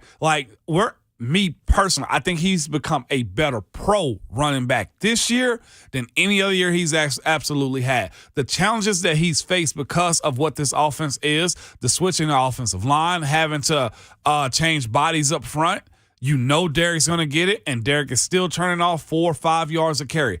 The best version of Derrick Henry is right now to me. If he stays healthy and comes back next year with a better O-line or a more seasoned O-line, there's no limit to what he can actually do. That's my opinion on him. And the production ain't what you want it to be. Still second in rushing though, Kayla.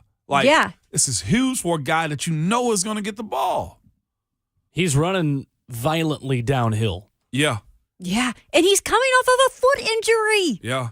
Like, people are like, I don't know about Derrick Henry. Yeah, those foot injuries. Yeah, they are. They can be crazy. But we have established one thing. Derrick Henry is a different human being. And we will never see something like this again, in my opinion. Yeah. Covering him here in Tennessee. I don't think I'll ever see anything like that. Can I say the quiet part out loud with what I was thinking yesterday, though? What's that? More Hassan. More Hassan Haskins? Yeah. Really? He looked explosive, though, Will. He runs the same way. You want to run Hassan more, or you want to throw it to him more? You Run think more. Interesting. With as good as Derrick has been, I think the change up with Hassan, I'm banking on him looking or being. I think he's going to be as good. I do. I don't disagree, but Derrick's of a different. Yeah, he is. He's of a different. I mean, everything about him is different. Yeah, no, I'm not denying that. Yeah. But I thought if they'd have gone with Hassan a little bit more, I think his breakaway is there. I think that's like their it. plan for the future. Yeah. I don't know, though. I mean, if you're saying that this is the best version of Derrick Henry, don't you want to see more Derrick Henry? But yesterday's game, I kind of thought to what I'm saying, the best version of Derrick, meaning Derrick ain't just hitting the corner and just burning everybody out the way he did against Jacksonville and stuff like that. What I'm saying now from Derrick is more downhill with what I saw from a young Hassan Haskins. Right. I'm saying where Derrick was getting tackled in the backfield, you don't see that as much anymore because Derrick's like, I'll be damned if you hit my feet and I stop anymore. You're seeing Derrick also get extra yards in the muddle of like being tackled too. You seen him spin out of stuff. How many times have you seen that from Derrick in years past? So I think it is the best version. I think I can also say I like seeing Hassan Haskins too because you're getting a bang bang if Derrick is playing the way he's playing. I think when teams see Derrick go out, they breathe like, whew, all right. I was sitting with a defensive player this past weekend watching the game. It was just like, man, the thing about Derrick is you get tired of hitting him. I was like, what do you mean? He's like, it ain't the fact that you don't want to hit him, but when you see him coming into the gap and he's there and you got to make that business decision of hitting him the way he runs, he's like, that's where the problem is. It's not an issue with you saying, man, I got to get him. It's like he's coming again and he's going to hit you again and he's going to hit you again. Oh, he's getting the ball again. It's a headache with Derrick. And the way he's running right now, it's got to be a mega headache, Will. I do think Hassan Haskins could be the guy once Derrick Henry moves on. Yeah. I do too. Yeah. Is that right now? Not No. right now. Right. No. I think it's the best version of him. He's the succession plan. And guess what? He's learning under Henry right now, right? He's learning how to be a pro. Right. Right. You know what shoes you got to step into eventually. Defenses take a breather when Mhm. Derrick goes out. And I think you see him more of Hassan. Oh, my gosh. He'll be no plays off. 615-737-1045, the number. Mike in Nashville up next with us this morning on the phone lines. Hey, Mike. Hey, what's going on, fellas? Merry Christmas. Merry Christmas. Listen, I just want to say something, man. Tannehill, not that I haven't known it, but that's one tough dude, man. He's tough in a top round steak, overcooked on a hot grill. I mean, the way he comes back, you know, a lesser quarterback would have went out and stayed there and peeped through the peepholes in the tent and just stayed in there. Yeah. But it means that much to this guy. And at a time when you know your team is down, they're not playing their best football, that to me is a player, being a former offensive, defensive lineman myself, you know, playing, you rally around that. Yeah. And I think the team picked itself back up and said, hey, you know what? We still are in this. We weren't blowed out, you know. Mm-hmm. And, you know, and I watched Derrick, and I'm like, you know, I hear the media, well, has he lost the shit? No, I don't think he has. But I watched play after play. He was running off the right side yesterday, trying to go through the B gap, jumped over and tried to go through the C gap. And, man, it was like as soon as he got to that point, it just closed up. Yeah. Whichever side he is on, they're going to send the people there because they know that's the only option. If he gets through there and gets a step or two out, he's gone. Yeah, yeah. So I don't think it's that at all. A lot of our problems are the offensive line, which is obvious. But I feel like some of our guys are undersized. You know, Vrabel, if people don't know it, we probably got one of the best coaches in the NFL. And you can see the frustration on his face because he knows that all he has is what is there. Right. You know, on the receiving side of it, Chig is the guy. You say what you want. He makes catches that are contested, gets popped, gets right back up. And his speed, once he catches the ball, if he's got some open field, he will smoke you. Yeah. That's right. So there are some good things to look at, but we definitely got some, you know, season-ending rebuilding to do as far as line play goes. And What scares me about that is I know people in this town love Jeff. They love Derrick. That's my biggest fear, is that we may end up having to trade off a piece to try to get that back. And thank you for the call, Mike. Appreciate it. Oh, trading off Jeff for Derrick.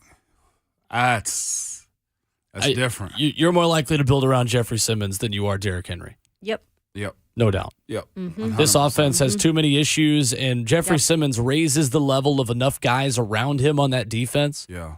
Versus Derrick Henry, who may still be the best running back in the league, and I'm of that opinion, and I think the rest of us probably are too. But there's only so much that guy can do from that position on that offense behind that offensive line.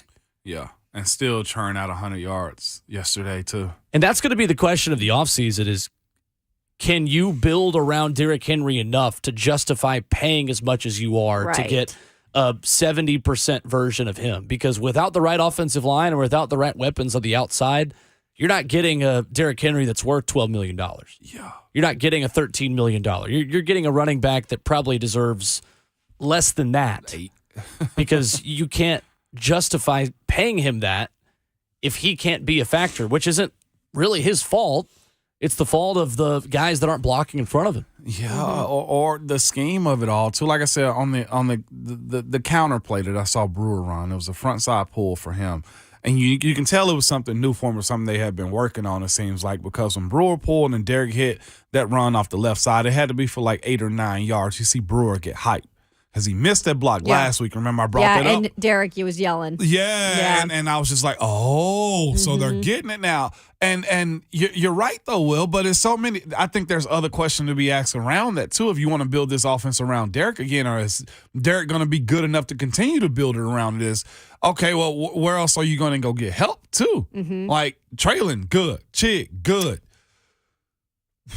Well, where else are we at in the receiving world? Well, I like the point he made about Chig. Everybody sees it. Yeah. Chig is who we thought he was. Yep. He had the most targets yesterday with 4 catches for 54 yards. Look, he's only going to get more confident. This guy is going to grow into a threat for them as a weapon. And then if you get Traylon back out there and continue the growth of Traylon, that's really encouraging from 2 rookies. Yeah. Right? Yeah. Rookies. They're young. Yeah. Chig fits exactly what this franchise wants on offense, and especially out of that position. And Kevin Dyson keeps saying on Titans Talkback every week how much Chig reminds him of Delaney Walker when Delaney Walker got here. Delaney was here later on in his career, was a more finished product at that point. But Chig now has the rookie tight end receiving record for first-year players. Beat Ben Troop's record yesterday. I saw that. I was like, oh, my God, Ben Troop. He needed 10 yards and then finally got that. He did. Yeah, that's cool for him, though. We've mentioned Kevin Byard's quote after the game a couple of times this morning, and this is a telling quote from him, and it doesn't do it justice just to read you or tell you what he had to say. The tone of his voice and how defeated that this guy sounds is noteworthy, because Kevin Byard is the ultimate PR representative of this team and this locker room, and when the mayor of Murfreesboro sounds this frustrated, then things are trending in a negative direction. The vision's still there, but personally, I can care less about that. Like, I'm not really into it. I mean, obviously want to win the division and all that stuff, but I'm not really into, like, just getting to the playoffs and all that. It don't look like we're a team right now that's going to beat anybody. So we got to find a way to get back to work and beat Houston. I mean, that's all we can really do. There's Kevin Byard. Not worried about winning the division, saying we don't look like a team that can beat anybody. Yeah, we don't look like a team that can beat anybody. And right now, he's right. After losing 4 straight, that is a feeling that you have. And it's like, where are the answers? Health? Okay, we say that. But if you listen to the fan base, a lot of it is you don't trust the play calling is going to come his way anyway.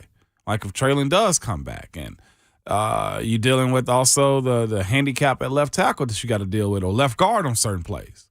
Like, I feel Byard. There's a lot of hope. I ain't going to say a lot of hopelessness in it, But it's a mission of like, dog, this job is way too freaking hard to be losing like this when you know you're capable of beating these types of teams. And a guy like KB who takes so much pride in his leadership on the team and how he's, I think, helped to keep this locker room together throughout his career when adversity has struck, because he's always a guy. You guys don't understand how much he talks to us throughout a week. He talks to us like 3 times a week. Yeah. And he has ton of us around him. Even if he's on a Zoom call on a Tuesday, the media's back around him on Wednesday in the locker room. and he never gets frustrated with us. And this is so warranted for him to be frustrated with everything right now. Like, say whatever you want, KB. Yeah. You have the right to. He does, because he's giving it 100%, and I feel like all the guys are too, and not even throw Daly. Daly is trying. I don't think he has the I guess the skill set to complete the task. But there's a lot of deficiencies in this one to where I'm like, well, the chips every play to me is bothersome, because you're taking one less, or you're delaying one less guy getting into his route just to secure the pass rush or the pass protection. It's not a if you want to, because they do. Nobody openly goes out there and wants to lose. Yeah. And I think that's what KB was just at. Where is the answer? Well, the answer for the Chargers yesterday was Justin Herbert making a special play at the end. His 35-yard pass to Mike Williams that set up the game-winning field goal had a completion probability of 22.6%.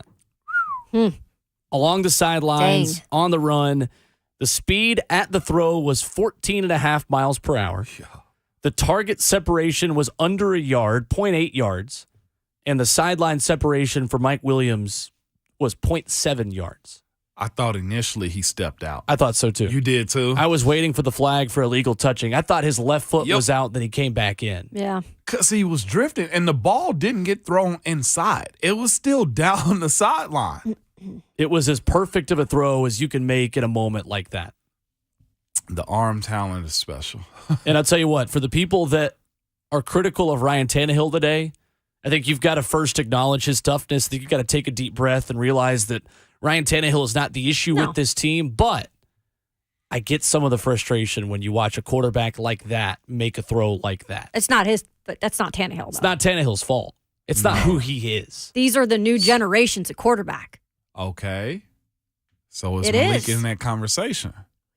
That's what we're trying to figure out. No, we don't know. Still just say we Does don't he have the tools? Possibly. We're going to have to see it. So it would be good to kind of see him this week. Coming up next, more of your phone calls at 615-737-1045. Join me. The water's fine.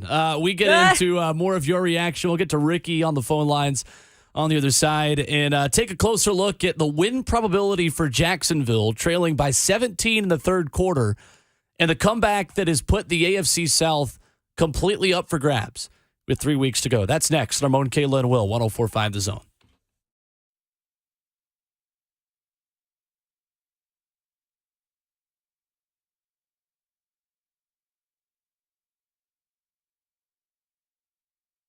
It's Ramon Foster for Craftsman on the Hill, one of the best bars around, located in Hermitage. It's 3424 Lebanon Pike in Hermitage, Tennessee. They have one of the best menus around to take bar food to an all-new level, featuring their delicious smoked wings. And they have everything you can think of: burgers, quesadillas, chickens, chicken tenders, several homemade sausages to put over those wings I was talking about earlier, or as cold as it is, you can get some smoked chili brisket served every single day. And just as the brisket served every single day, so is a night they'll have for you. Monday night is trivia night. They have poker tournaments throughout the week. It is the perfect place to support your college team because bowl games are going on, or Two-Tone Blue. Plenty of TVs to watch your favorite sports and favorite teams, and is locally owned and operated under new management. Monday through Sunday, you can go to Craftsman on the Hill and enjoy yourself with your favorite beer, spirit, and plenty of nightly and drink and food specials. Craftsman on the Hill, located 3424 Lebanon Pike in Hermitage, Tennessee.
104.5 The Zone, heading to South Beach to see your Tennessee Vols taking on Clemson at the Capital One Orange Bowl.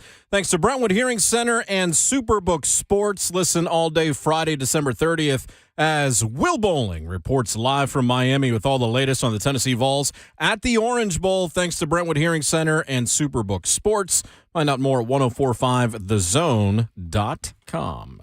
I'm taking my talents to South Beach. Yeah. I can confirm. Thanks to Brentwood better Hearing wear Center and Superbook Sports. Taking your what? Taking my talents to South Beach. Your what? My talents.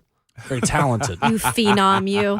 I feel like Shafe's recording that one. There's only one phenom. No, he doesn't record me saying positive things about myself. That doesn't Again. That doesn't fit his narrative. No, false news again. Fake news. I record everything. Yeah. I choose not to use the positive takes. That's right. Of course. Yeah. My apologies. He said I choose. Please not know to. this is a benevolent dictatorship. This is not a meritocracy on this show. 615-737-1045, our number. Prior to 2022, we said this stat earlier in the show. The Jacksonville Jaguars were 1-112. Mm-hmm. That's 1 win and 112 losses, all time when trailing by 17-plus points. Yesterday, they come back from down 27-10 in the third quarter with a win probability of 6.3%, according to AWS and Next Gen Stats, who obviously did not factor for the Dallas Cowboys in December in a big game. Jacksonville now 2-2 in such games this season when trailing by 17-plus. And that's why the AFC South is up for grabs. It is. I didn't think they were going to be like this. But, Kayla, you called them out earlier, and then I mocked you midway through the season on your for real team. And now here I am looking like this team really about to do something. Trevor Lawrence looks that good, although he got too ambitious on that fumble. It's like, Trevor, get down, man. But they got some playmakers. They're healthy as almost anybody in the league right now for this time of the year. Whew. It's getting real. 615-737-1045, the number. Ricky in Nashville up next this morning on Ramon, Kayla, and Will. Hey, Ricky. What's up, Rick? Hey, how's it going? Good morning. I want to get y'all's opinion on Tannehill. He's playing with two bad ankles. Yeah. Is he playing with two bad ankles because Malik is bad and that he don't trust him?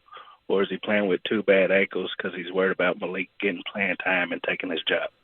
Huh. Ricky, I think he's got two bad ankles because he's getting hit about every other play. That's true, too. I don't think it has anything to do with Malik Willis. Yeah, I say this, too. I'm going to respect the fact that Tannehill is a big-time competitor, too. If it's funny with Tannehill. Tannehill does something just like, oh, well, he had to. But if other quarterback do something, it's like, man, that guy's a superhero. Look at him come out of the cape. I mean, come out of the tent with his cape on. Like, Tannehill's a competitor, man, and I hate that it kind of gets overshadowed at times with, I guess he can be polarizing to some. He's good, but not good enough. That's always the conversation. Like, this dude's giving his all.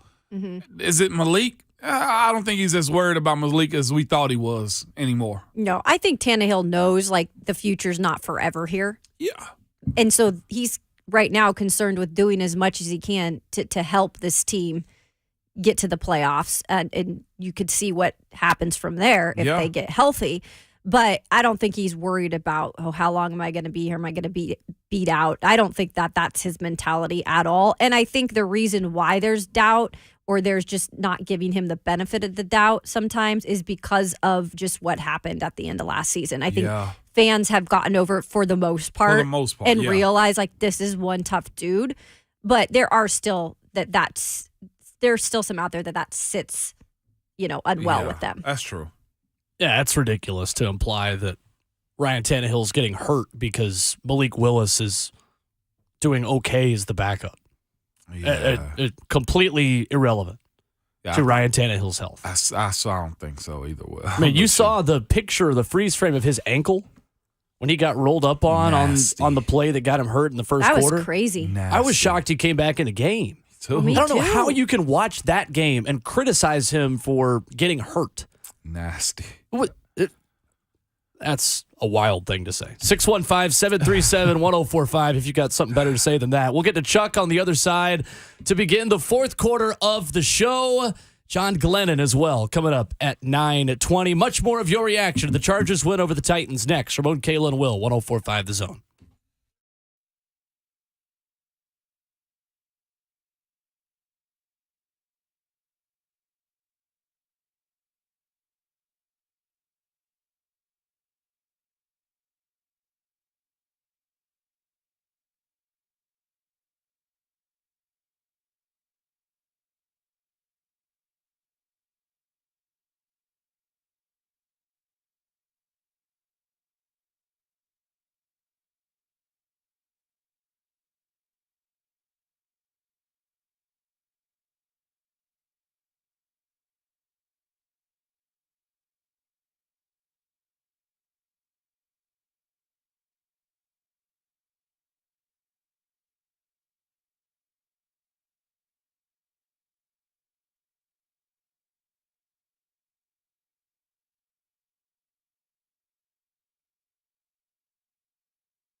8:59, a good morning. I'm Jonathan Schaefer from the Superbook.com sports desk.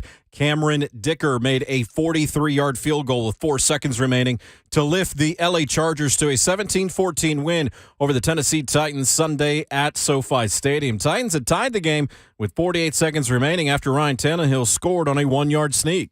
Tight end either side. Raider motions into the backfield. Tannehill sneaks. They push him. Touchdown! Titans! But the Chargers responded by going 52 yards on 6 plays to set up the game-winning kick. The Titans' defense played valiantly, forcing 2 Justin Herbert interceptions, though Herbert threw for 313 yards. Meanwhile, Derrick Henry had 104 yards rushing with a touchdown and 59 yards receiving. He eclipsed the 8,000-yard rushing mark for his career. Ryan Tannehill left the game early due to an ankle injury, but came back and finished it. Went 15 of 22, 165 yards with an interception, and he had that rushing score. The Titans lost their 4th in a row, fell to 7-7. They are only 1 game ahead of the Jacksonville Jaguars, who defeated the Dallas Cowboys 40-34 in overtime on a walk-off pick 6. Sunday Night Football, the New York Football Giants over Washington 20-12. Tonight, Monday Night Football, Rams at the Packers. You can hear the game on the Zone, kickoff at 7:15. To hoops, Lady Vols lost at number 2 Stanford 77-70. Belmont defeated Chattanooga 83-79 in overtime on the men's side. For all your foundation repair and waterproofing needs, visit USSTN.com. Breaking news at once on your own for the Titans and the Vols. This is 104.5 The Zone.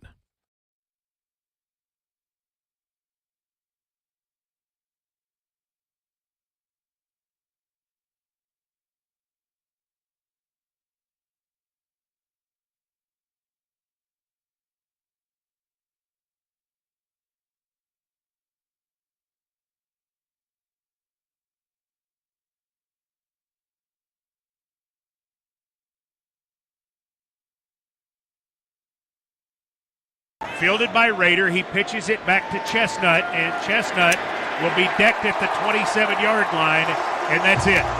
The Los Angeles Chargers have scored with 4 seconds to go to beat the Tennessee Titans 17-14 at SoFi Stadium. Reaction Monday continues for 1 more hour on Ramon, Kayla, and Will, powered by All Four Seasons Garage Doors.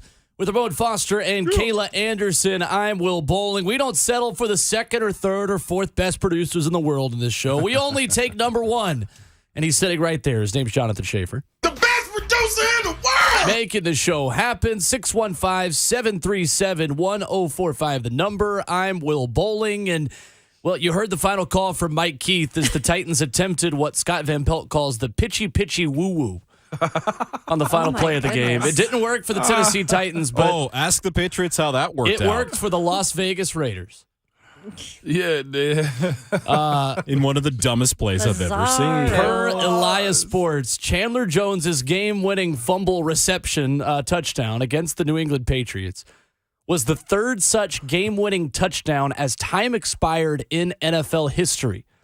The first was Chuck Shanta, who did so against the New York Titans, now Jets, in the year 1960. Where were you?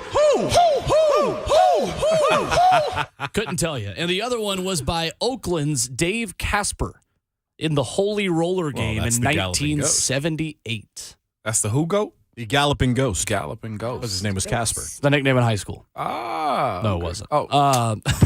You had me, Will. You had me. That's you the had point. me. So, there was a crazier ending than the Titans, well, by a wide margin. By a wide margin. I mean, did you see the way Chandler mushed Mac Jones, though, at the end of it? He caught it, and Mac's like, what do I do? And he mushed him. And then Chandler basically said, I'll tell you what to do. You get on the ground. And he just ran, and he threw his head back. That was a cool moment. moment. I got it. What? He mollywopped him because that play went cattywampus. There you go. He booped him like you boop a puppy as you're walking outside around him. Like when you just go to Zeus and you just tap on the nose. Yeah. That's what Chandler Jones did to Mac Jones. He booped him. What's crazy is Mac Jones took ownership of it. It's like, I got to get him down. I was like, no, sir, you do not have to get him down. Like, get out of the way. And that was ugly. Was that scripted though? Or no, did the receivers? Not Kendrick Bourne. Jacoby Myers said post game he was, quote, trying to do too much and trying to be a hero. You think? said he didn't said he knew the score was tied and the play did not call for a lateral. Boy. I can't wait to hear from the Alabama Patriot fans. They are gone. They're having a hard time this year. Jacoby Myers, welcome to free agency this offseason, bud. Man, Alabama Patriot, Duke basketball fans or Kentucky basketball fans, they're feeling it. Well, they'll probably just switch to their Cowboys in a couple weeks when they come to Nashville. Oh, God. I was waiting for you to play with me. Well, I was waiting for you to just come over here in the There pig it pen is. with me and just get dirty, baby. Well, Cowboys fans are happy, though. Cowboys fans are going to be thrilled coming to Nashville next Thursday because their Yankees just signed a really good pitcher over the week. And Lionel Messi won the World Cup. We're doing it. We're doing it. The GOAT won the World Cup. So Cowboys fans are thrilled. By the way, need to make me an announcement. Oh, here we go. I told you I would do it. Do we have proclamation music that Ron Slay uses? I told you Can we borrow that I love that for one horn, segment? by the way, too. It's pretty good, man. Breaking sports news on 104.5 The Zone. Kayla warned me not to do this, but I'm doing it anyway. She gave me a little bit of a disclaimer. Said, Moan, I don't know, but I said, you know what? After seeing Will's brother Wes kind of say, hey, we do this every weekend in the MLS, I'm officially a soccer fan.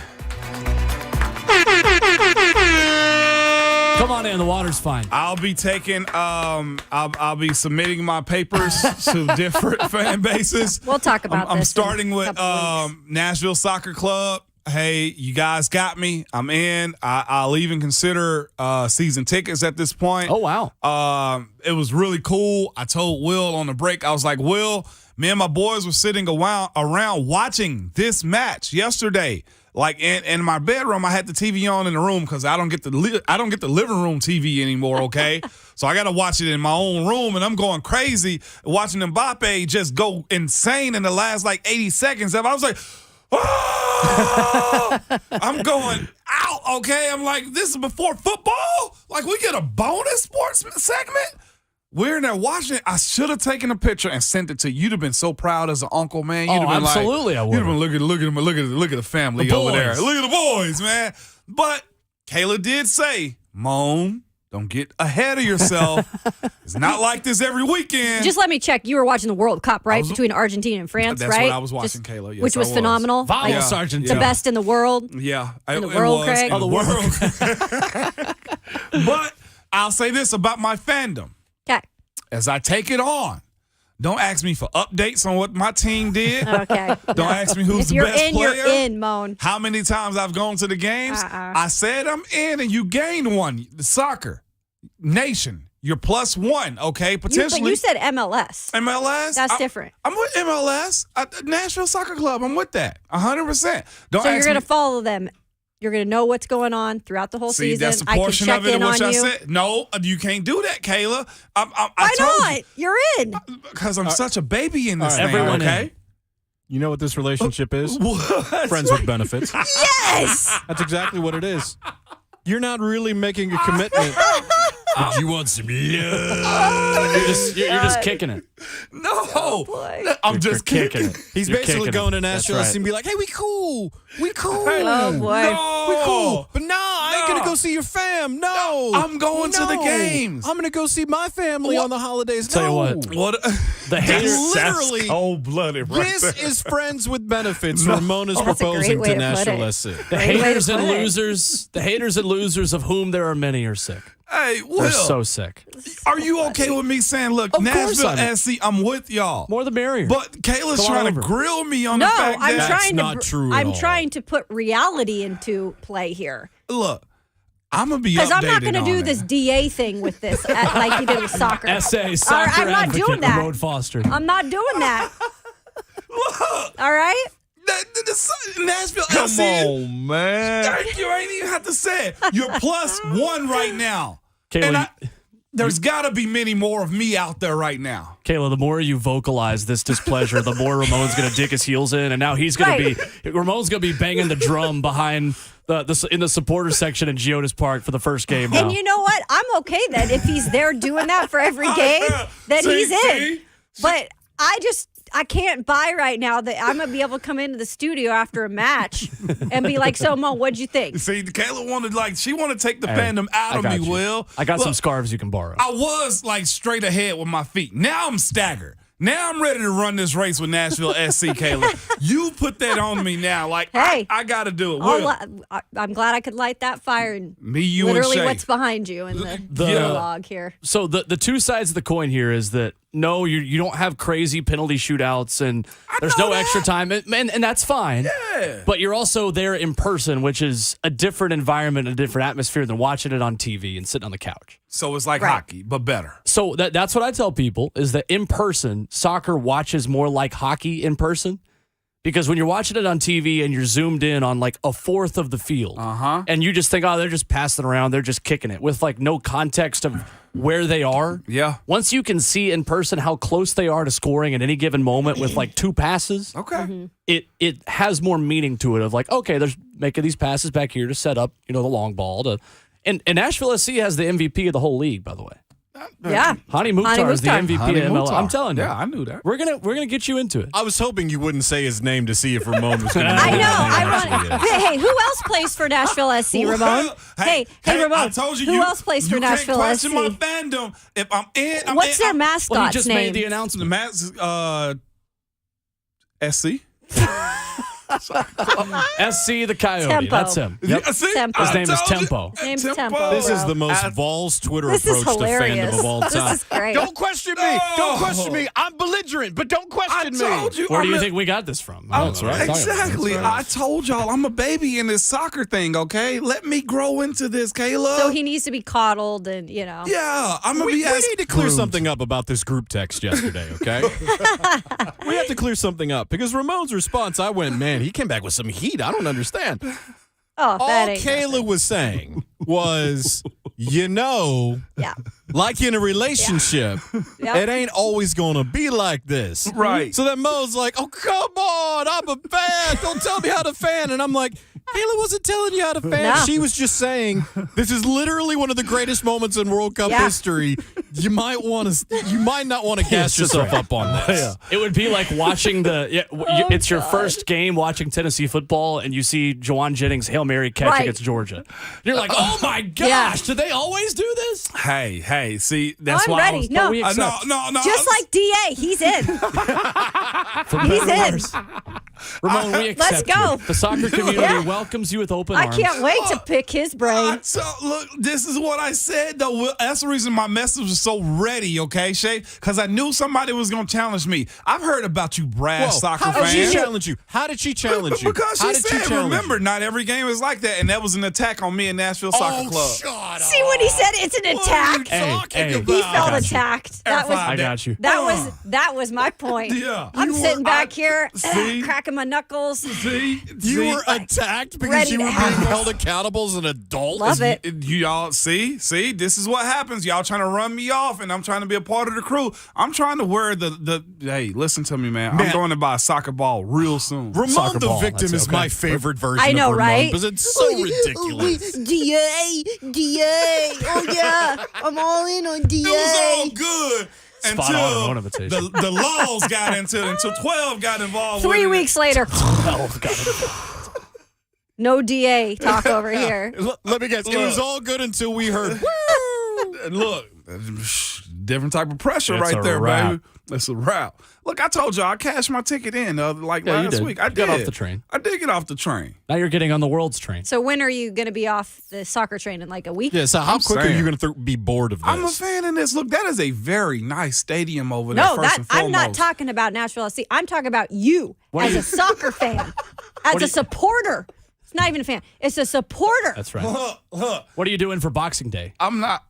Whatever we got to do. All right, perfect. It's whatever we got to do. Boxing Day is a we week gotta from today. do. Yeah, What it's a a week beautiful December 26th. political It's answer a that week from was. today. This. All right, so we'll meet you at the pub next Monday. This is We'll great. start your indoctrination. The attacks are out of this world. Simone right wants now. me to do the Ron Slay or the Ron Slay wants me to do the Moan voice again. Oh, DA, we love DA. Hey, y'all gonna get up Spot off my on, guy, honestly. man. I'm gonna defend my folks to the end. Me and Ty Danny going down together, except I'll Y'all stay. going in on season tickets And together? I'm going to send them flowers, Oh, okay? my God. But me and Nashville SC, I wish y'all would try us like that. Step to us if you want to. Will. I got you. Hey, SC, I'm can we looking get at a jersey for this guy so he can wear it every day for What's the your rest size? of the year? I know I'm doing first kick. I'm telling you that right now. First kick. First kick. It's not like baseball. First You get a kick. first pitch. What did they do? They got to have something. Will. First kick. Can you play the guitar? They do a guitar I'll riff, fake a it. guitar solo I'll right fake before it. the game starts. Don't make me take guitar lessons. don't Oh my force God, me. this is don't great. force this. Go to break. Oh, that's Jonathan Schaefer talking to us. That wasn't actually me. All right, well, Ramon, here's the thing. We'll get Nashville SC, but we'll get somebody to hook you up with a I'm jersey. serious, man. And you're on the weight loss program. It's called a and shirt. You're Oh my crushing it. God. That is called a shirt. Don't call it a jersey. You're Will. crushing the weight loss plan. Shush it. Okay. So we'll get you a jersey that's one size smaller than you are now. That way, by the time you're still cutting at the beginning of the season, You doggone right. By spring break, fitting in that jersey. summertime fine. I ain't even got to sell it no more. 615-737-1045. John Glennon of SI.com talks Titans with us on the other side. Goodness. Says this show gets back What on the just rails. happened? Perhaps. On our own Kayla and Will, 1045 The Zone. I hate it here.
Monday edition of the show on Ramon, Kayla, and Will, powered by All Four Seasons Garage Doors. With Ramon Foster and Kayla Anderson, I'm Will Bowling as we continue to recap a 17-14 win for the LA Chargers over the Tennessee Titans in SoFi yesterday. And we go to the Mark Spain Real Estate Hotline and hear from our friend John Glennon covering the Titans for SI.com. Good morning, John. How are you?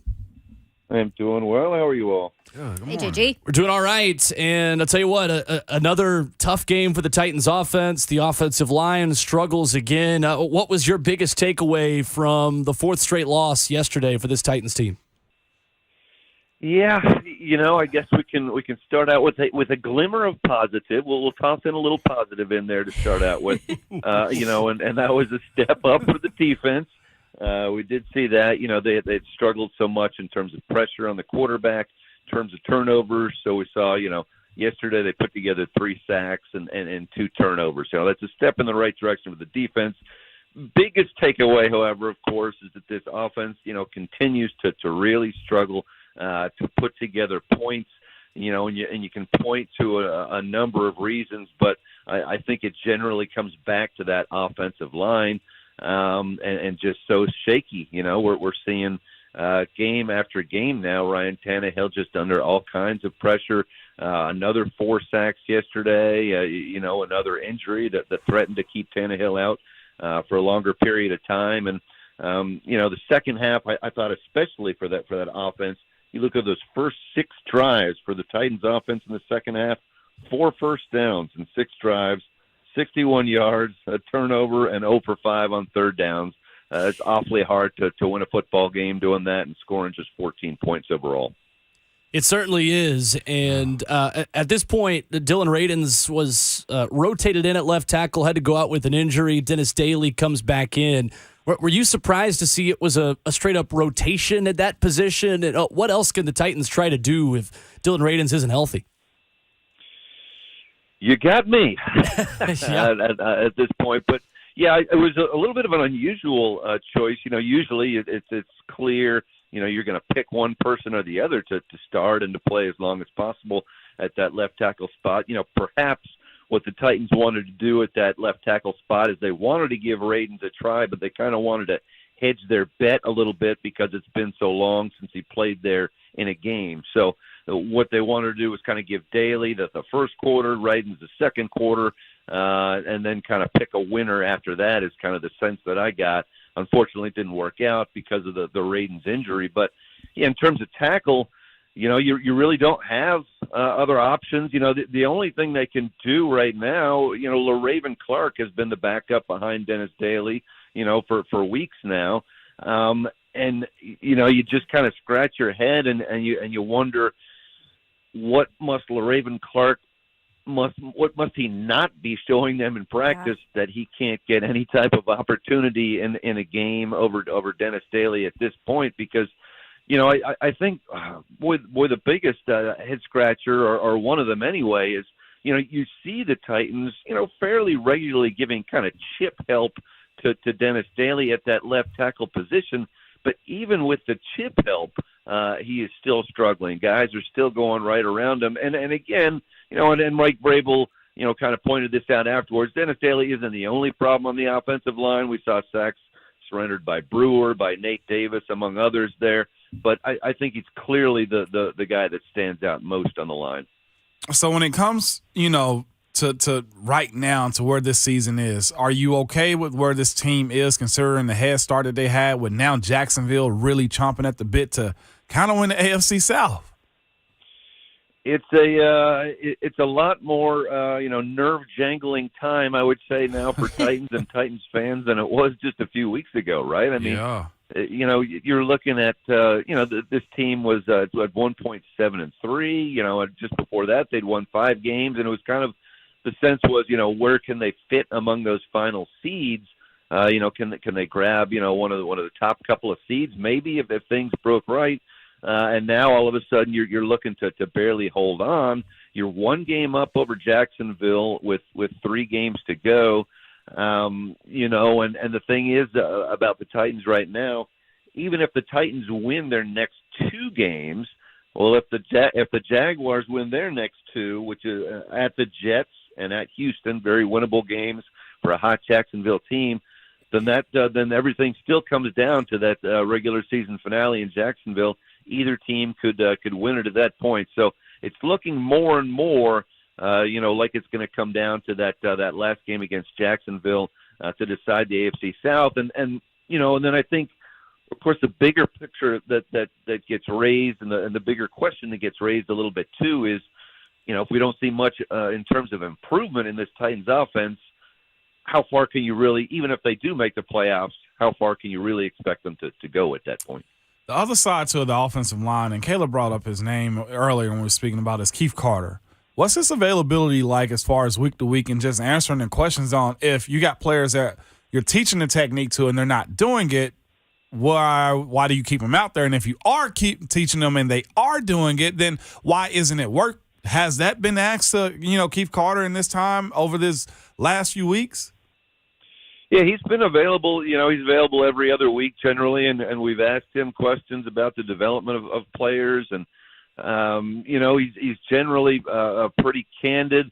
But it's a similar approach as to what Mike Vrabel takes, I think, and I think specifically in terms of left tackle, he tends to steer clear of focusing on one problem player, and kind of spreads the issues all over the offensive line. But I think pretty clearly, we have yet to see any kind of development really from Dennis Daly, any kind of improvement, that's for sure. And I think we do of course have to point out also that Dennis Daly was never meant to be an every game starter by any stretch. Obviously Taylor Lewan goes down to injury. Jamarco Jones, who probably would have been playing left tackle after that, he went down to injury. Dennis Daly is a stopgap guy. At the same time, you'd like to see just incremental progress anyway. And as I say, I still think they're giving him help. They're giving him chip help, whether it's a tight end, whether it's even a wide receiver at times, whether it's a running back. But when they give him chip help, the only thing that does is seem to give the edge rusher a wider loop to the quarterback, and he uses his speed to get to Ryan Tannehill. So we've really seen very little in way of improvement there. Hey, JG, when it comes to this discussion that we're having this morning, kind of bringing in the point, okay, so this weekend you're taking on Houston. It's going to be a little bit of a shorter week because they're playing on Saturday. Really cold weather. Ryan is dealing with this right ankle issue again. Got it knocked up again. Didn't even think that we would be seeing him the rest of the game after seeing the replay of that. Do you feel like they could possibly put Malik in for this game and just make sure Tannehill gets healed up for if they have to go into that last week with the Jags? I was thinking about scenarios like that, and not only for Tannehill, but maybe for another guy or two. And you almost you do think in terms sometimes of, hey, if we can still win this division, even if we lose the next two games, they could still win the division by winning that last game. Mm-hmm. That school of thought, does at least, cross through the mind. Why don't we just maybe rest up a couple of guys and put all our eggs in one basket?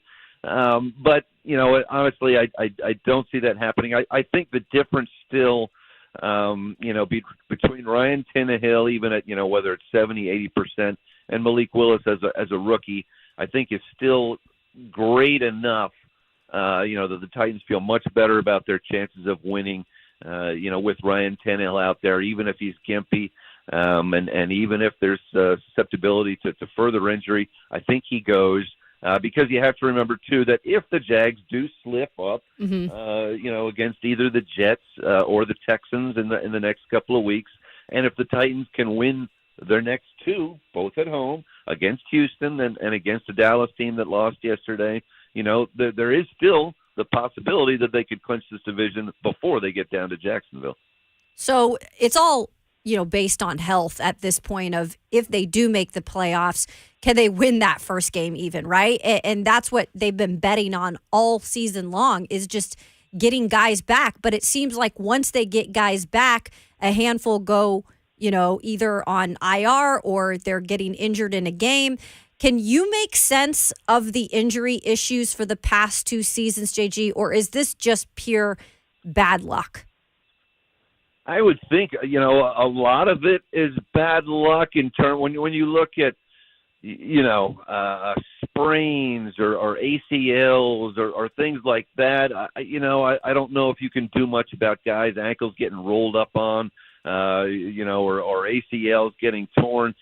What is more concerning, I think, is those soft tissue injuries, the hamstrings, the groin injuries, things like that we have seen repeatedly. Those are the ones I think that the Titans are really, really, again, going to have to study in this off season and say, hey, what can we do possibly better here? Because we, second year in a row, we're right at the top of the league in terms of injuries, and surely we can do something better in terms of the muscles and the soft tissue than we have in the past. But, as it stands right now, too, I think, what is concerning is that slowly, the defense, there is potential that you're getting some guys back from injury, certainly.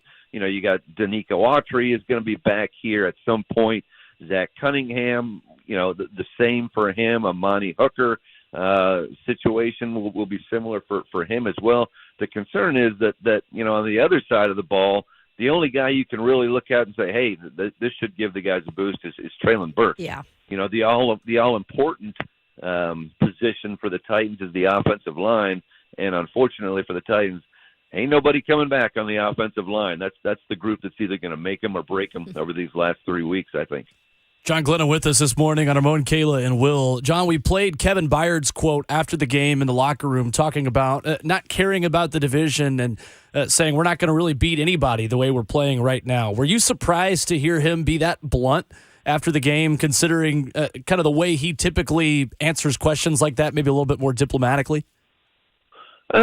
Maybe a little bit, but I think it's kind of what we touched on, here earlier. Yeah. It's one thing for everybody to be talking about, okay, if the Titans can win this and the Jags lose this and so on and so forth, and you get to the playoffs. But let's look at the bigger picture question here, and that's, even if the Titans did make the playoffs at this point, what are they going to do? You have to be a better team overall at this point. Even if you make the playoffs, if you're going to think of doing any damage, you have to be a better team. And I think that's what Kevin Byard was really, getting at there. And as I said, defensively, there were signs. There were signs of improvement, against the Chargers there. We had seen 0 turnovers for the defense in the previous 4 games. They do pick up 2. I think we had seen 4 sacks combined in the previous 4 games. They come up with 3. And as I said, we are, looking at guys getting healthier in weeks to come on that Titans defense too. So I think for the Titans, and for what Kevin Byard is alluding to, it's can this offense really pick it up just a little bit, start scoring 20 points on any kind of a regular basis. Obviously you've got to do that to win a division, to be able to win a playoff game. Those are the kinds of things, that just have to be done. John, the big conversation with the new general manager, of course, is going to be, does this team need to retool or completely rebuild going into this offseason? Have you seen enough to make that distinction one way or another, or do you feel like these final 3 games will determine whether or not this team completely starts over and rebuilds or can retool around some foundational pieces? Yeah, that is a huge question. I tend right now to kind of focus on this season and maybe the last 3 games. Especially since the Titans are in still in contention for a playoffs and a division title. But it's a reasonable question. You look on the team and you don't necessarily see a lot of young building blocks right now. Guys that you're going to build this team around. There are some. Certainly, and certainly more on defense than there are on offense. I think, really in terms of a full rebuild, I think, as we've just been discussing here, offensive line has to be a number one priority. Multiple positions on that offensive line need to be upgraded. So that is certainly a rebuild there. Maybe on the defensive side of the ball, you're still looking at a little bit of a retool because you got some pretty good building blocks, some cornerstones in place on that side. JG, where do you look as far as moving forward? I think a lot of people assume anyway, you know what that means if it's all wrong, that, Todd Downing won't be around, right? So where do you go as far as finding what's next? Since you do have a young Malik, if whether you believe it's him or not, you got to have a guy that can cater to him or either the next guy behind him. Where are you at in that situation? Yeah, I mean, we're looking obviously down the line, and right. But I think it's going to be tough, certainly for Todd Downing to hold on to that job. When you look at the question of how many guys have really kind of improved on his watch on the offense, and if you can defend yourself by saying, okay, we've taken steps forward in which areas, which positions. And there's not a whole lot, and I know personnel has something to do with that. I think the Titans are obviously less talented offensively than they were last year without A.J. Brown, and probably in the past couple of years as well. But certainly I would think there'll be my guess anyway is there'll be a new pair of eyes. I just don't know. When you talk about that quarterback spot, there's going to be plenty of speculation. Do you move on from Ryan Tannehill right away because you've drafted Malik Willis with a third-round pick, and Ryan Tannehill has another significant cap hit next year. But I just don't know. If I had to guess right now, I still see Ryan Tannehill as the guy there next year. I just, from what I've seen in terms of progress and development from Malik, I still think there's potential there, but I'm not sure I'm ready to pencil him in as starter at the quarterback position right now. John Glennon has been our guest this morning on Ramon, Kayla, and Will, covering the Titans for the Fan Nation Network on SI.com. At Glennon Sports on Twitter is where you can find him. John, appreciate the time as always. Thanks. Thanks, JJ. Okay, thanks, Pete. Thanks, I appreciate it. All right, there is John Glennon with us on the Mark Spain Real Estate Hotline this morning. When we come back, finishing off the show, wrap it up, another Reaction Monday. We'll get to Brian on the phone lines. One final call for phone calls at 615-737-1045 on Ramon, Kayla, and Will, 1045 The Zone.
One final segment of Reaction Monday as we react to Argentina's win over France in the. Oh, sorry, no. Titans lost in L.A. Yeah. To the Los Angeles Chargers alongside diehard Nashville SC fan Ramon Foster and Kayla Anderson. I'm Will Bowling. He's got the scarf. Ramon with the soccer scarf for Look the final at segment. that. Football, Will. That's right, a football All scarf. right, thank That's you. right. All right. Football. Say it correctly, okay? Football is the best sport in the world. Football. Whew, officially got me a scarf. Feeling good about this thing. Yeah. Y'all see me repping. What's the mascot's name? Huh? Oh, God. What was we talking about? We even said That's earlier in the crazy. segment. Will, tell him. We're speaking together right now. If I'm wrong, you're wrong. So, hey, we're in this together, buddy. Tempo. Thank you. Bleep you, Ramon Last time I'll Foster. tell Thank you. At No, this point, no Kayla, more we're. freebies, bro. You can't be that type of mentor I in this can't thing, wait to Will. do soccer You can't quiz. leave me behind. We did tell you earlier I the can't name and the wait. show. I had a lot going on. I was battling Kayla, battling Shafe back there, trying to figure out if you were on my side or Bleep you, not. Ramon Foster. You can't just leave me hanging on this thing, Will. In the studio, the best producer in the world boy. is joined by Robert Walsh, who's also hanging out in the Bird. studio. We're going to be hearing from Robert Walsh a little bit this week because I am out the next 2 days. You riding with us, Bert? Yeah. Robert Walsh, do you have a preview of what's to come on the Lucas Panzica show later this morning? Nah, I really don't even pay attention to Oh, what they perfect. say. Okay, cool. Sounds good. I'm just here to push buttons, man. Just here to push buttons. That's the right answer.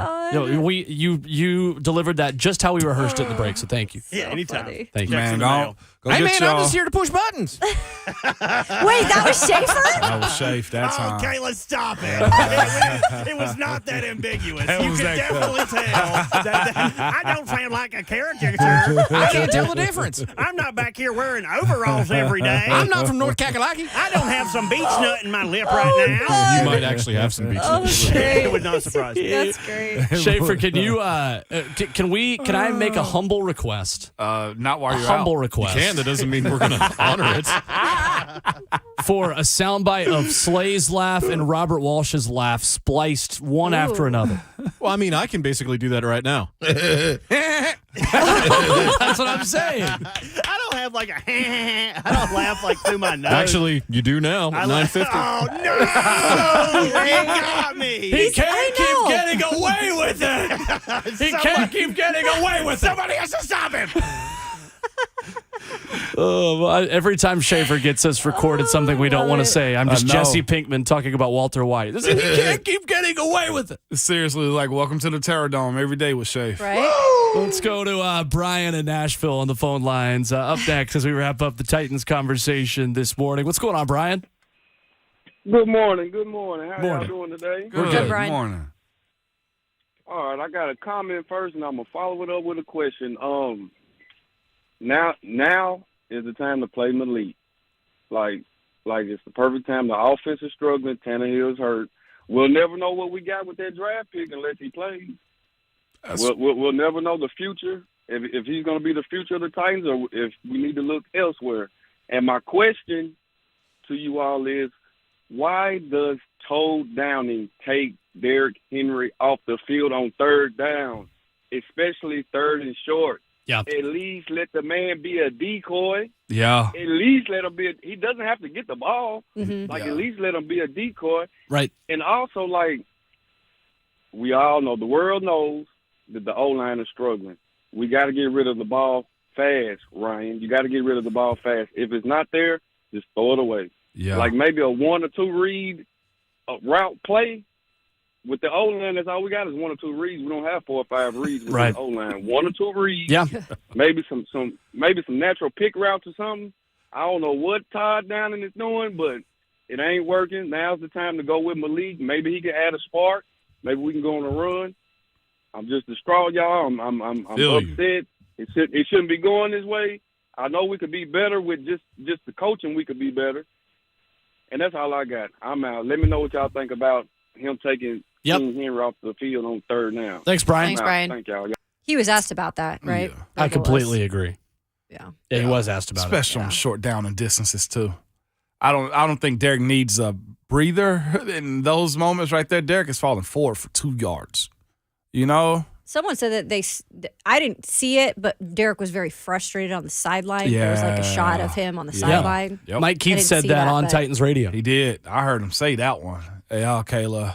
I think 3rd and 4 or less, taking Derrick Henry off the field cannot happen. Shouldn't happen. You don't have the excuse anymore of, well, he's not a great pass catcher. Derrick Henry's in the top 10 among all running backs in receiving yards this year in the NFL. He was the leading receiver yesterday. So he did end up being the leading receiver. Yeah, he My was, goodness. Kayla. He was. Yep. Yes, ma'am. Fun show. Appreciate Yeah. you hanging out with us. Appreciate John Glennon giving us a couple of minutes of his time as well. We are back at it tomorrow morning at 6 a.m. Jonathan Schaefer will be taking the lead hosting chair.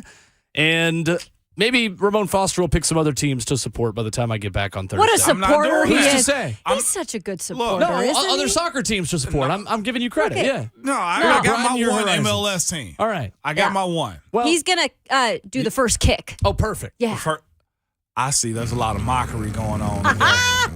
I know what's going on. Where here. there is never I know mockery what's is going in Ramon Foster's final words of wisdom to begin Christmas week, Christmas time in Nashville, Tennessee. Ramon, tell the people what they need to know. You must remember, unless you're Kayla Anderson, your Twitter That's true. fingers and your mic is always hot.